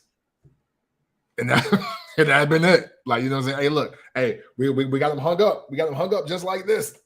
Because here's the other part. And they just super kicking and beating them with kendo sticks for like 4-5 minutes. Because here's the other part. If you're not going to jump off and do a splash off the very top of the cage, then what are we doing here? Yeah. Like, what are we doing here? That's what the whole part, low key, that's what the whole part of having an open cage is for. Yeah. So I could get up on top of there and give you a Jimmy Snuka moment. Yeah. You ain't doing that. Close it. All right, man, before we get out of here, we didn't say it last week. I ain't gonna front. There's a lot of stuff going on with my voice. Mm-hmm. And it escaped my mind. MJF is your new AEW World Heavyweight Champion with the help of William Regal, giving him brass knucks to knock out Jon Moxley. Power to punch. And BC, we're gonna get to that next. What are your thoughts with MJF being the AEW champion, and what that looks like for the future, and with Jon Moxley losing in that way? So it's like, what's next for the Blackpool Comeback Club? Yeah. Well, first, congrats to MJF. Finally, they did what they did as a company that they should have done 3 years ago. However, it was never too late to put the major title, the lead title, the AEW Heavyweight Championship on MJF. There was never a bad time to do it, but this is finally that they've done it. And, just congrats.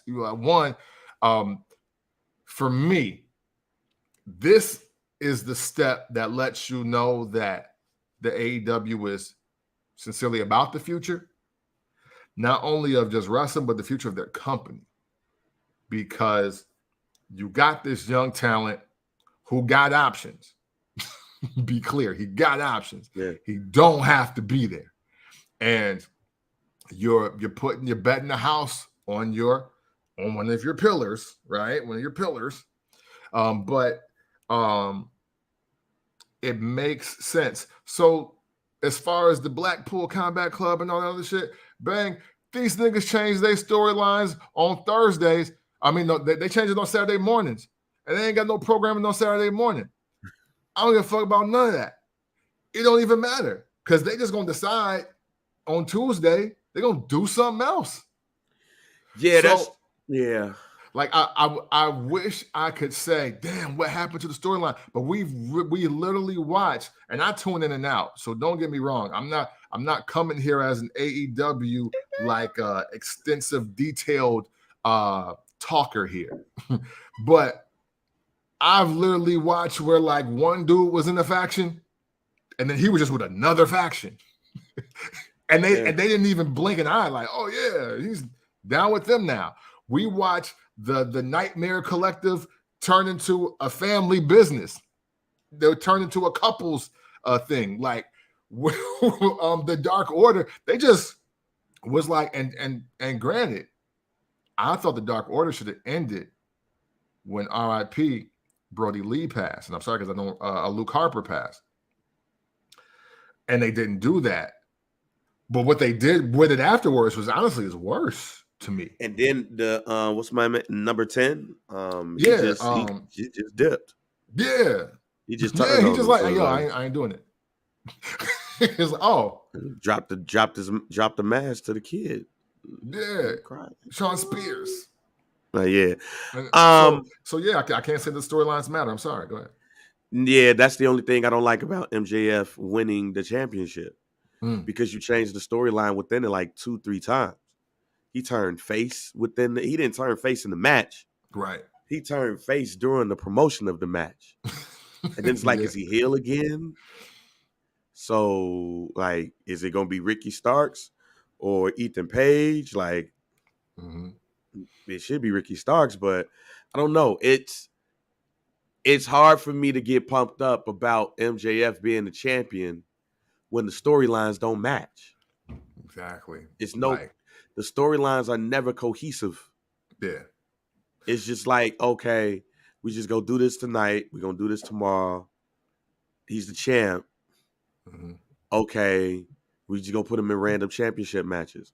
Like, they really run AEW like it's WWF superstars. Yeah. Not realizing that it's other stuff going around the superstars.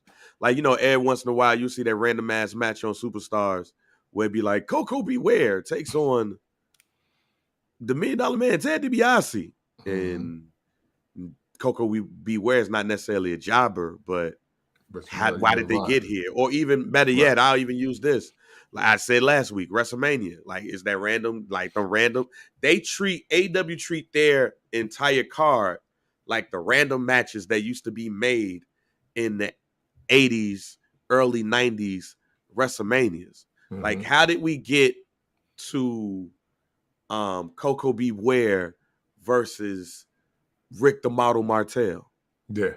We just put niggas against each other at WrestleMania, and now we got beef. Right. Instead of developing the storyline to why these dudes got beef. Even at the end, before I let you jump back, fam, Jon Moxley gets knocked out by MJF, and now MJF is aligned with William Regal, and MJF used to be aligned with Stokely, and now they ain't aligned no more. Right. But then you got the Blackpool Combat Club, who is named the Blackpool Combat Club, but the nigga from Blackpool ain't with them no more. Right. But instead of helping the homie get his get back, Claudio Castagnoli is like, look, fam, I'm about to go knock out Chris Jericho. And now we gonna wrestle for the ROH championship. But then it's Daniel Bryan like, I don't know if we aggressive enough. But your ass ain't win no title since you've been here. You lost all your shits. And then you got Wheeler Yuta just back there looking. Yeah. I mean, and speaking to your point, they changed that promo with Stokely and MJF during a promo. They literally they like that was when he was like, hey, yo, don't get in this. It's like, wait, what? It was like, So you got a title match and you don't fuck with us now? Like, why did that happen? Helped you get this motherfucker. Yeah, exactly. Oh, but now you gonna go to William Regal? Are you the single member of the Blackpool Combat Club? Like, what is this? Yeah, it's, man,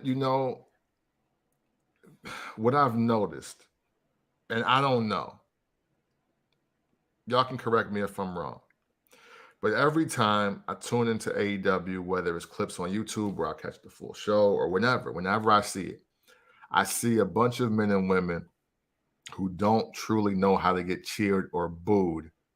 So they just rely on being cheered. And that's then what Tony decides to let them do moving forward. The only person that I've seen really try to get heat from the crowd and really try to get under their skin and make something happen for themselves as far as being a heel, Dan Lambert. That was the only person, because he would go out there, he talk about your football team, talk about your mama, he talk about the dude that you want to win, he call your girlfriend a bitch, you know what I'm saying, your grandma a slut, and he was like, yo, but I don't care if they drowning out the booze, I'm over. and I'm cool with being over, not being liked. Like, that's a good thing. While everybody else is wrapped up in being cheered or being respected over internet fodder. Like, the fact that the Elite had the whole fuck CM Punk chant thing in their montage is like, oh, so y'all kind of really co-sign the fact that you're not over. You just playing into the internet fodder. Like, you just like, but wanted the internet to move on, but y'all ain't. Yeah, exactly. And it's like, but dog, the only people saying two words about y'all are the people that also don't like CM Punk. And that ain't necessarily good wrestling. That's not necessarily good storytelling. That's just your homies agreeing with you. And I ain't want to mention the CM Punk Young Bucks and Kenny Omega shit, because I think it's a whole bunch of whole shit on both sides. Oh, they both lame as hell to me. Like, they especially the Young Bucks and Kenny Omega, like, y'all lame as hell, fam. Yeah. How you gonna tell somebody to move on, but then y'all got the shit in the whole montage, you know what I'm saying, for your Beat the Elite series and shit. And it's like you egging it on. Them three dudes is the epitome of shooting hide the gun type shit. Oh, yeah. That I just don't like them. Yeah. Like, literally, I won't watch AEW because them. Because of them. They lame as hell. Mm-hmm. And if that and then that's who you got as VPs, fam. Yeah. Like, your whole company hoes, basically. Because ain't no way in hell those three cats with the fuck shit that they did was supposed to still be VPs, which means to me that CM Punk was writing this all along. You ain't gotta like me, but let's do what we do right, correctly when we get on this TV. Yeah, facts. And they fucked that shit up first. Mm-hmm. They brought that shit on TV first. Yeah. So if I'm another wrestler up in there, I'm looking at them up and down like, man, y'all some hoes. And what y'all gonna do? You ain't gonna do shit. Mm-hmm. But go on your little internet show and do internet shit. And go tell Meltzer how I farted last night and it stank. Like, they some lames. And like, them are the niggas who really keeping me from really enjoying AEW. Yeah. Because when I see them on the screen, it just screams pussy. And then you come back and you get into a 7. Now you in a 7 match, a best of 7 match with Penta and them. Yeah. No, fam. They some hoes. Yeah. And they shouldn't even come back on TV to get in the match with them unless you're about to have them dudes sweep them and make them look like bitches. Right. They some hoes, G. And for the life of me, as far as those three go, I can't see how you could be an honest man and enjoy watching hoes. Yeah, especially ones without titties. Right. Thick thighs. Because they exposed themselves for being whole ass hoes, G. Yeah. Like, y'all, they exposed themselves for being 999 niggas. and happy about it, and want to showcase the other hoes that co-sign being that level of hoe. Right, like y'all some 999 niggas, and y'all lame. Last thing we got. Oh wait, no, I'm sorry. Go ahead. I want to say this real quick. Shout out to Kevin Owens or Kevin Steen, because he obviously saw the play. And them the homies. The smartest move in professional wrestling that was made in the year of 2022 was Kevin Owens re-signing with the WWE, because nobody that left the WWE and signed with AEW in the year of 2022 has benefited at a level that was respectable or better than what Kevin Owens did when he re-signed. Basically. So now moving on to the last thing. We don't have any premium live events until the Royal Rumble. Yeah, man. Which is at the end of January. Yeah. January 28th in San Antonio, Texas. So let's see if somebody gets hit in the head with a camera at that Royal Rumble. With that being said, we are in late November. We basically don't have a PLE for 2 months. Mm-hmm. What do we do here? Like, where do we go here? Are we getting breaks? And like, is Mars getting breaks? Well, I don't believe so. I don't think it's going to be breaks necessarily, because even looking at the calendar, the last Raw of the year is the day after Christmas, and the last SmackDown is going to be the day before New Year's. So with that said, they got to go out with a bang, pun intended. And what better way? I mean, look what they all have right now. Becky Lynch is back. Rhea Ripley's on fire. Sami is officially bloodline for real. But they're not going to let that Kevin Owens, Sami Zayn thing die after what we just saw last night. Bianca Belair essentially needs a new challenger, and it's got to be somebody from the War Games team, because you can't draw out Nikki Cross versus Bianca Belair for the next 2 or 3 weeks. Bianca Belair, Rhea Ripley is a premium live event match. And Becky wants to be face, so she's safe for right now. You also just looking forward, this is the time for somebody like a Madcap Moss or a Baron Corbin, or even a Raquel, to really be like, yo, let me make the most of this month. We ain't got shit coming up. So I got 4 chances. I got 4 more chances to get hot in these streets. So when the buzzer sounds and I come out for the Royal Rumble, people be like, oh man, they might be one of the last ones.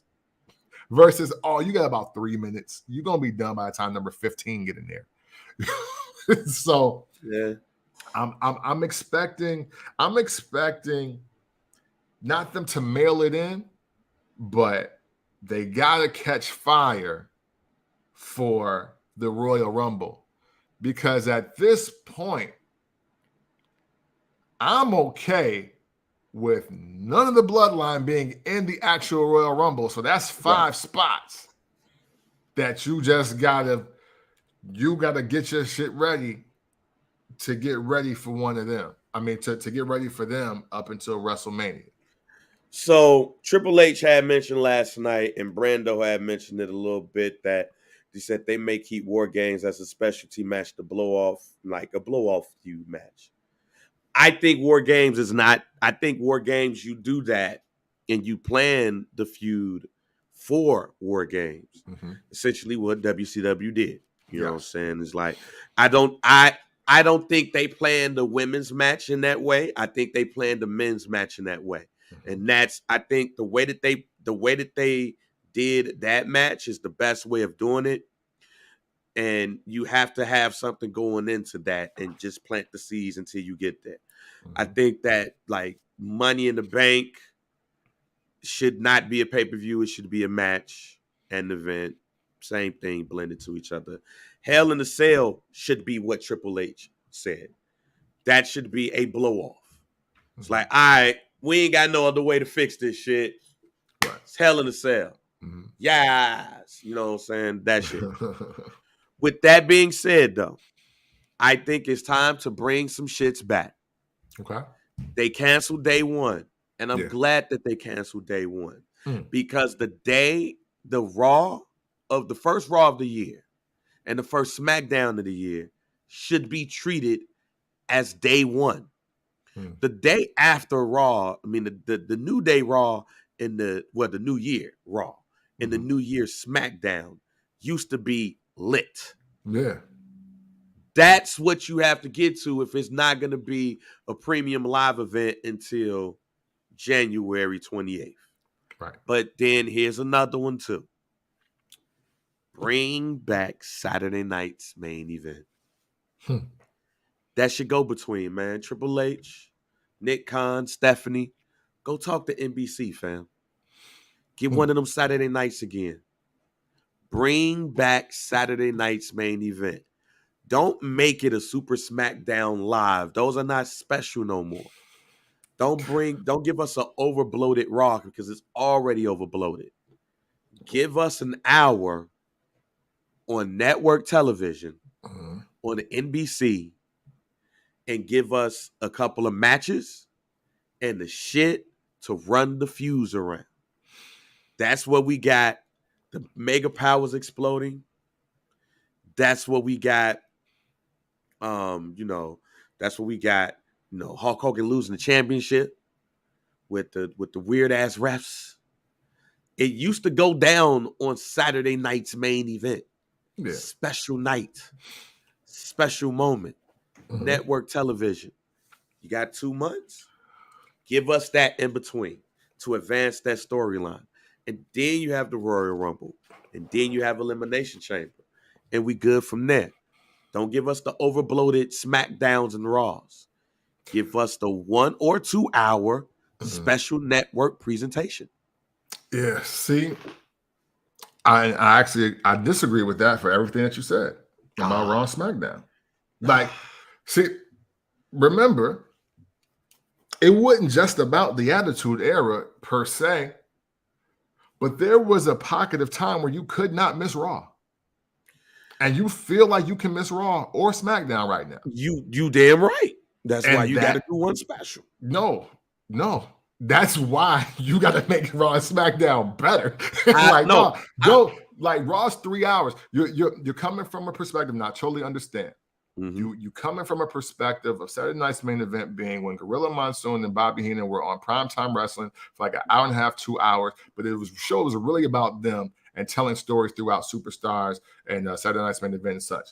Now, wrestling is on 104 times a year minimum. Yeah. And within that, you got 3 hours for one and 2 for the other. Really, what needs to happen here, Bang, is Saturday night's main event needs to become the first hour of Monday Night Raw or the last hour.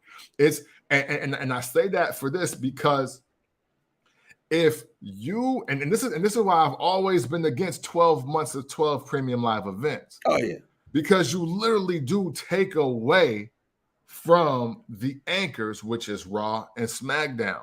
I would much rather have Monday nights and Friday nights be lit as fuck versus that one Saturday in between 8 weeks that really went crazy. So and the reason why I say that is because it's forcing you to give me a better story and better matches weekly versus really wham bam thank you mamming me that second or third Saturday of the month. So while I agree with you on a daily or weekly standpoint, those are not special because they come on every Monday and every Friday.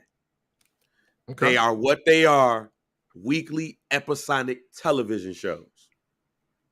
So you're supposed to get that regardless of what even goes on a Big 4 pay-per-view or even an In Your House. You're supposed to get all of that. But you are or you should be allotted special programming that enhances that is still a rarity. See, that's the other part about this too. Shit don't happen because shit don't happen on those shows because shit ain't rare. That's the reason why you don't do Hell in a Cell every year. That's the reason why low-key you shouldn't do Elimination Chamber every year. That's why you don't do an I Quit match every year. That's why you don't do Extreme Rules every year, because you killed the exclusivity out of it. You killed the rareness out of it. You kill the match, so to speak. But I'm in agreement. But with that being said, you pop them bitches out. And Saturday night's main event, Clash of the Champions, were shit that not only you popped out, but you made stars out of people that accentuated everything you doing on Monday and Friday. So if it was so you're right. I believe you're 100% right, but I also believe you're 100% right so much that shit we should be doing 56 weeks out of a year. But we don't go to Gibson's every Friday. True. But we don't go there every Monday. We go there that special night when we know we did some good shit. Mm-hmm. We don't go get the regular well tequila that night. We go get the 1942. We get the big steak. Mm-hmm. And we partake. That's what Saturday night's main event is. And I truly believe that that's also what's missing from the WWE, because everything has now become not rare. And I think that's what Triple H is trying to do when it comes to the PLEs and some of the matches within the PLEs, because it's not special. But those nights are special. And I think that helps when you don't have some shit for 2 months. You're not wrong. And we agree. It's just the execution that's different. Yeah, just the execution is different. Because, listen, I want them to get rid of Elimination Chamber, the pay-per-view. I want them to get rid of Fastlane. I want them to get rid of all of that shit. But for me, because there is so much access to wrestling, I can 3 hours of Raw. You can give me a Hell in a Cell match on a Raw. Oh, hell no. When it makes sense. Listen to me. Hell no. Absolutely. See the look. No. You're saying that. But from 94 to 2004, how many Raws did you miss? And then how many SmackDowns? Bruh. We forget. Bruh. We forget. That Roman Reigns, Rey Mysterio shit on Raw, on SmackDown, because that nigga didn't want to wrestle the next day. He wanted to get out of that. Nah, fam. But you're talking about that one. What about you're talking about the ones this era? Fam, I'm not talking about those. And the reason why you feel that way is because of what it represents, bruh. Today. That shit, I believe that. Fam, who was that they did that shit on Raw? I forgot who was a Hell in a Cell they did on Raw. I want to say it wasn't Kane and Steve Austin, but it was somebody of that ilk.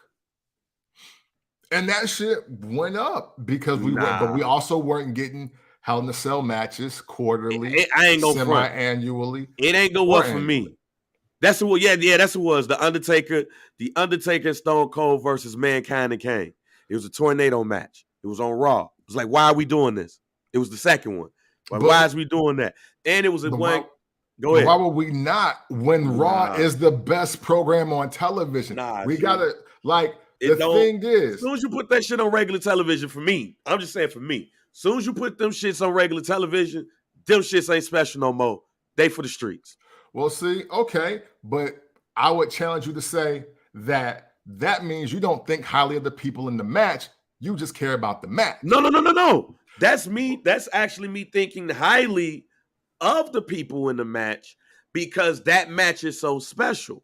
See, to me, what happens is when we put certain matches on regular television, when we put certain matches like that on regular television, for me, it kills the specialness out of the shit. So you're telling me now it's free. As an example, because this didn't happen, but as an example, original New Day, all three strong, all three in versus the Usos, Universal Undisputed Tag Team Champions, in a, let's just say, in a cage match, or it doesn't have to be Hell in a Cell, in a cage match to beat the streak, to close out SmackDown. You're not fucking with that. That's in a regular cage match. But still, it's a specialty match. Nah, there's difference. Like a steel cage. Okay, well, they put it in Hell in a Cell because specialty, that steel cage, a regular steel cage ain't a specialty match no more. That's just like the DDT. Okay, I mean, hey, look, we're moving the goalposts here, but I get it. It is. Hey, look, look. It's certain matches. Just the match is either special or it ain't. It's either there or it's not. Nah, like Hell in a Cell, War Games. Like even with King of the Ring, once they put King of the Ring in the regular on television, that shit was whack to me. Once they put that shit on Raw, like you find out who the next King of the Ring on the Raw. Like no, but I mean, again, I think it's execution. I'm not a fan of King of the Ring being on like Raw or SmackDown as the whole event, but I mean, as a part of it, but make it the whole night. Yeah, nah. That's my thing. The thing is, I can't do that. I'm not wrapped up in the aspect of where the matches are. I'm more wrapped up in the execution of it. And to me, I don't hold any high regard over Hell in a Cell, the pay-per-view, versus the Hell in a Cell match itself. Because to me, you put that Sasha Banks, Becky Lynch, or Sasha Banks, Charlotte Hell in a Cell match on any program, it's up. You put that Usos versus New Day Hell in a Cell match, which is top 3 ever, on any program, that shit is going the fuck up. You don't even need anything else around it. You could have somebody come out there and talk. You can have one match in it and the rest of the night be that. I'm there for it because I also come from the era where big shit happened on Raw every fucking week. Every fucking week. There was like, and it was bigger than the Monday Night War. So for me, you're right. It was big shit happening every week, which makes you even anticipate the pay-per-view even more, and was disappointed when the pay-per-view came off like Raw. And that's what, that's where I'm coming from. Yeah. I don't want, Keith just said it. I don't want a commercial break doing my shit. I don't want to, we'll be back after this during my shit. Like, nah, and that was like, even going back, that was my whole thing about Hogan and Goldberg. Like, nigga, no, why are we and that be my whole shit about AEW too. Like, nigga, why is we watching this shit here? Yo, Vince paid that fee. What y'all talking about? Vince paid that fee. Hey, no, we running this uninterrupted. It ain't no commercial breaks. I'm just saying. When you have matches like that, it tends to be the commercial break or limited commercials. I want none of them shits. But that shit gonna happen for 40 minutes. It's gonna be 40 minutes. Right. Nobody's interrupting my shit. I don't want my shit on regular television. Like, I know I wasn't there alone. Keith, bang, y'all like Vince paid to cut out commercials and keep the show longer. Not on all of them. Right. At first. And he was like, oh, this shit going somewhere. And see, I'm paying the bill. And see, that's my thing of what you just said. But that was after they won the Monday Night War, though. But no. That's that was 98. That's my thing of when you said at first. Because at first it was special. It was still special on Raw. Now that shit ain't special no more. And that's my thing. For me, I'm just saying for me, them shits don't be special on Raw or SmackDown. That's cable television. We doing cable television shit. My shit is it should be special, more special when it's premium, when it's a special night, and we don't have special nights no more because Raw or SmackDown is not meant to be special anymore. It's meant to be episode after episode. It's not meant to be like it was when we were growing up. It's not that no more. It's episodic television. Now, unless we about to go on a streak where every night is special, like in the Attitude Era, or even somewhat in the Ruthless Aggression Era, then I would revert to what you're saying. But we ain't been that way in almost 10 years. But and I would say that that's the problem. Like, that's literally the problem. That's the problem with what y'all saying, because look, the Ruthless Aggression Era, that SmackDown pocket of 2002 to 2007, that's how we got Edge, Randy Orton, and the other Rey Mysterio. And now we in 20 and now we in 2022, and we ain't get those still rocking. But we still, that's the problem. But we ain't got no. But you used to say we got them. Then we ain't getting them now. Right. But that's because we're treating Raw like I could catch it or not. So to your point, so again, that's why I keep saying to your point, we ain't getting that no more. So for me, until we start getting that, which means that we have to actually see a whole ass track record to be getting that, I'll change my mind then. And I feel it can start here. That's bringing us full circle. That's cool. It can start here. It's cool, but I'm not gonna watch one Raw and be like things changed. I need to see. Well, yeah, of course. And that's what I'm saying. No, you would never do that. But that's like, because the original, we're bringing it back full circle to the topic. What is Raw gonna do between now and the Royal Rumble? That. Like, that's what I'm saying. Make the next 7 Raws mean something. Make the next 7 SmackDowns mean something. To me, you giving them way too much hope of it can start now, because there's nothing, and there has been nothing to show us that there's a chance that that's going to happen. I can guarantee you. Matter of fact, it will be my guarantee that we getting 3 blow-off Raws and 3 blow-off SmackDowns.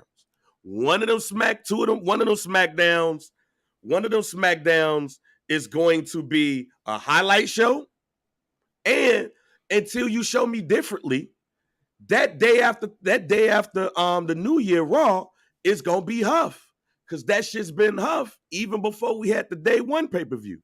The day after New Year Raw ain't been good since The Miz and John Morrison had their match for the title. That's the last time we got a good day after New Year Raw. We've been getting blow-off shits after blow-off shits. So for me, until that shit changes, I need all my shit special. This is the night we gonna do the same shit every night, but then I need one night that's gonna be special. And it does not have to be on a Monday Night Raw.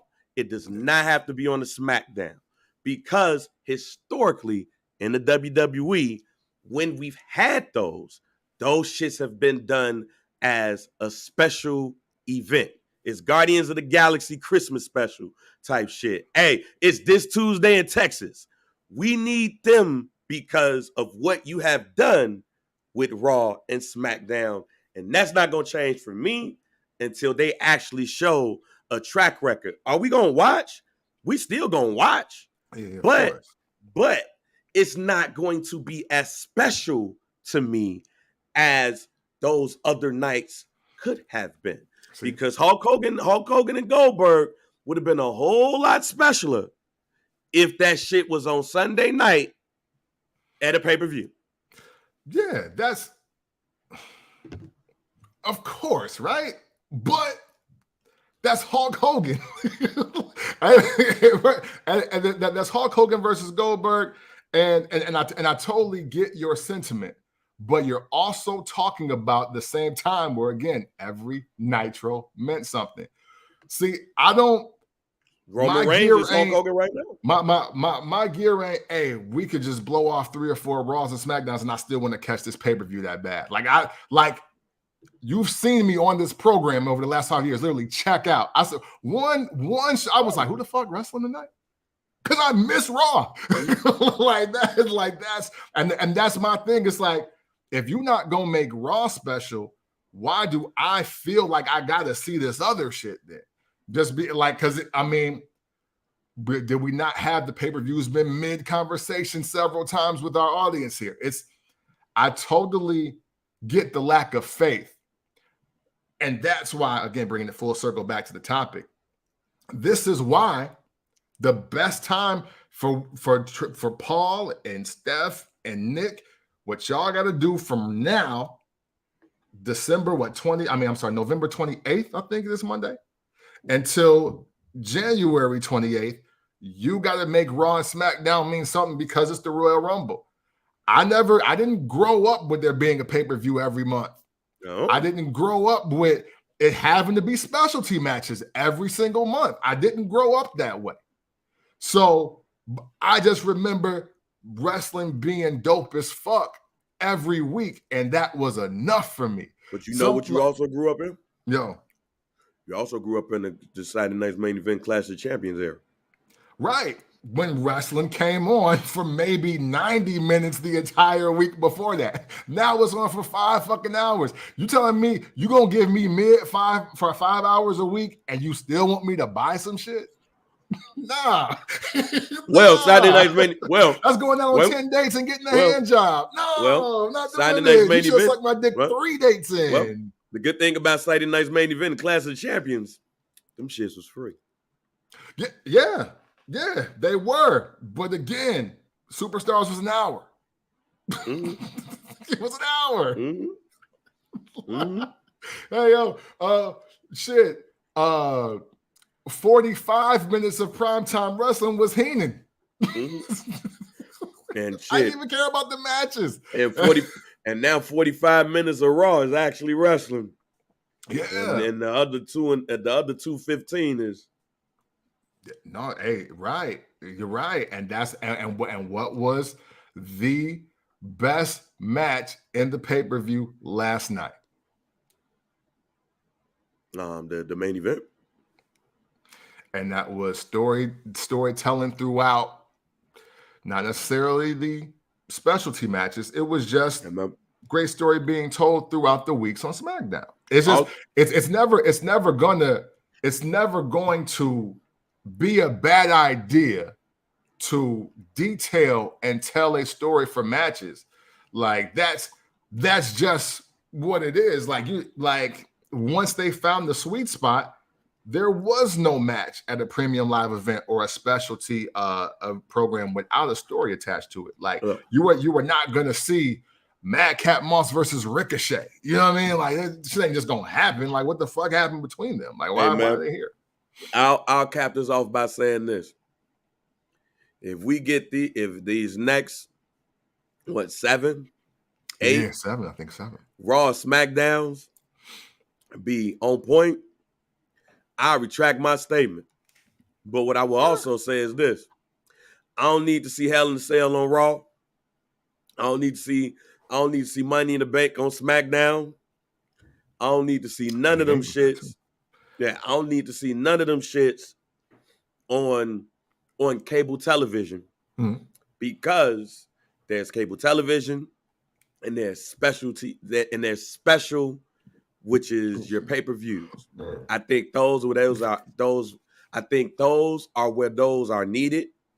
And when you put them on Raw or SmackDown, while it still would be good to look at, it loses the luster.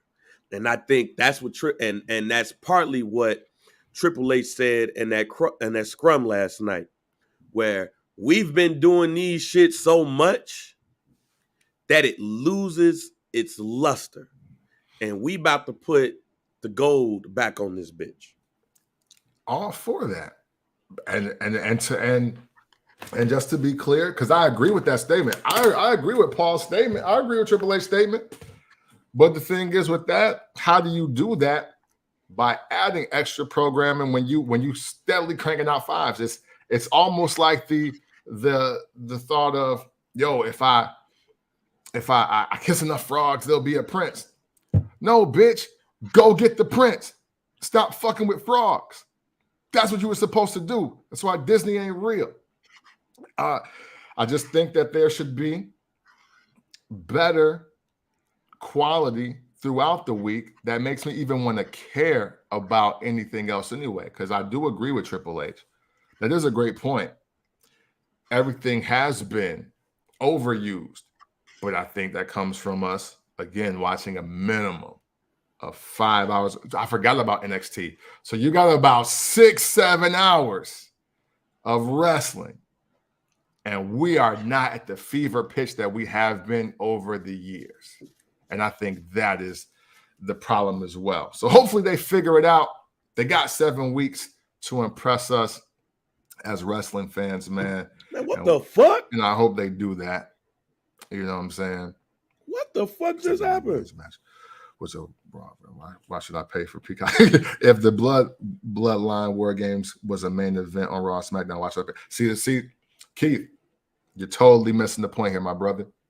I would never put War Games on network TV because that in itself, especially originally constructed, wouldn't be made for that. However, though, let's not ignore the fact that the first 5 or 6 of them were house shows. So literally you could be in Champaign, Illinois, and fucking War Games happen. So that is so it's not necessarily, again, it's not about all of the specialty matches being on Raw or SmackDown, but tell me why you can't have big moments on Raw or SmackDown anymore. That's all. And big moments was John Cena coming out freestyling about the Guerreros, and he said, I'm gonna show you how I'm gonna whoop a Latino. You run from me like you run from El Nino. That's a moment. When Festus and the Miz got drafted to Raw, and the Miz was officially healed, and he attacked Festus and said, get that fat, bald virgin out of my ring. That was a moment in time. You don't even get those anymore. There's ways to make Raw and SmackDown special. It's not always about these matches. We don't like when the New Age Outlaws put Chainsaw Charlie and Cactus Jack into the dumpster and pushed them off of the ramp. That happened on Raw. When Shawn Michaels turned on The Rock and helped Triple H win the title, that was on SmackDown. When the This Is My Yard promo started and all of that from The Undertaker, that was on SmackDown. Like, we don't get moments of character building, storytelling, and making you want to see a match. Think about how when Triple H turned Evolution on Randy Orton, the majority of that shit happened on Raw and SmackDown. It didn't happen from this pay-per-view to that pay-per-view to that one. Let's get back to really getting our shit off on Raw and SmackDown so we can really care about some of these pay-per-views that come up.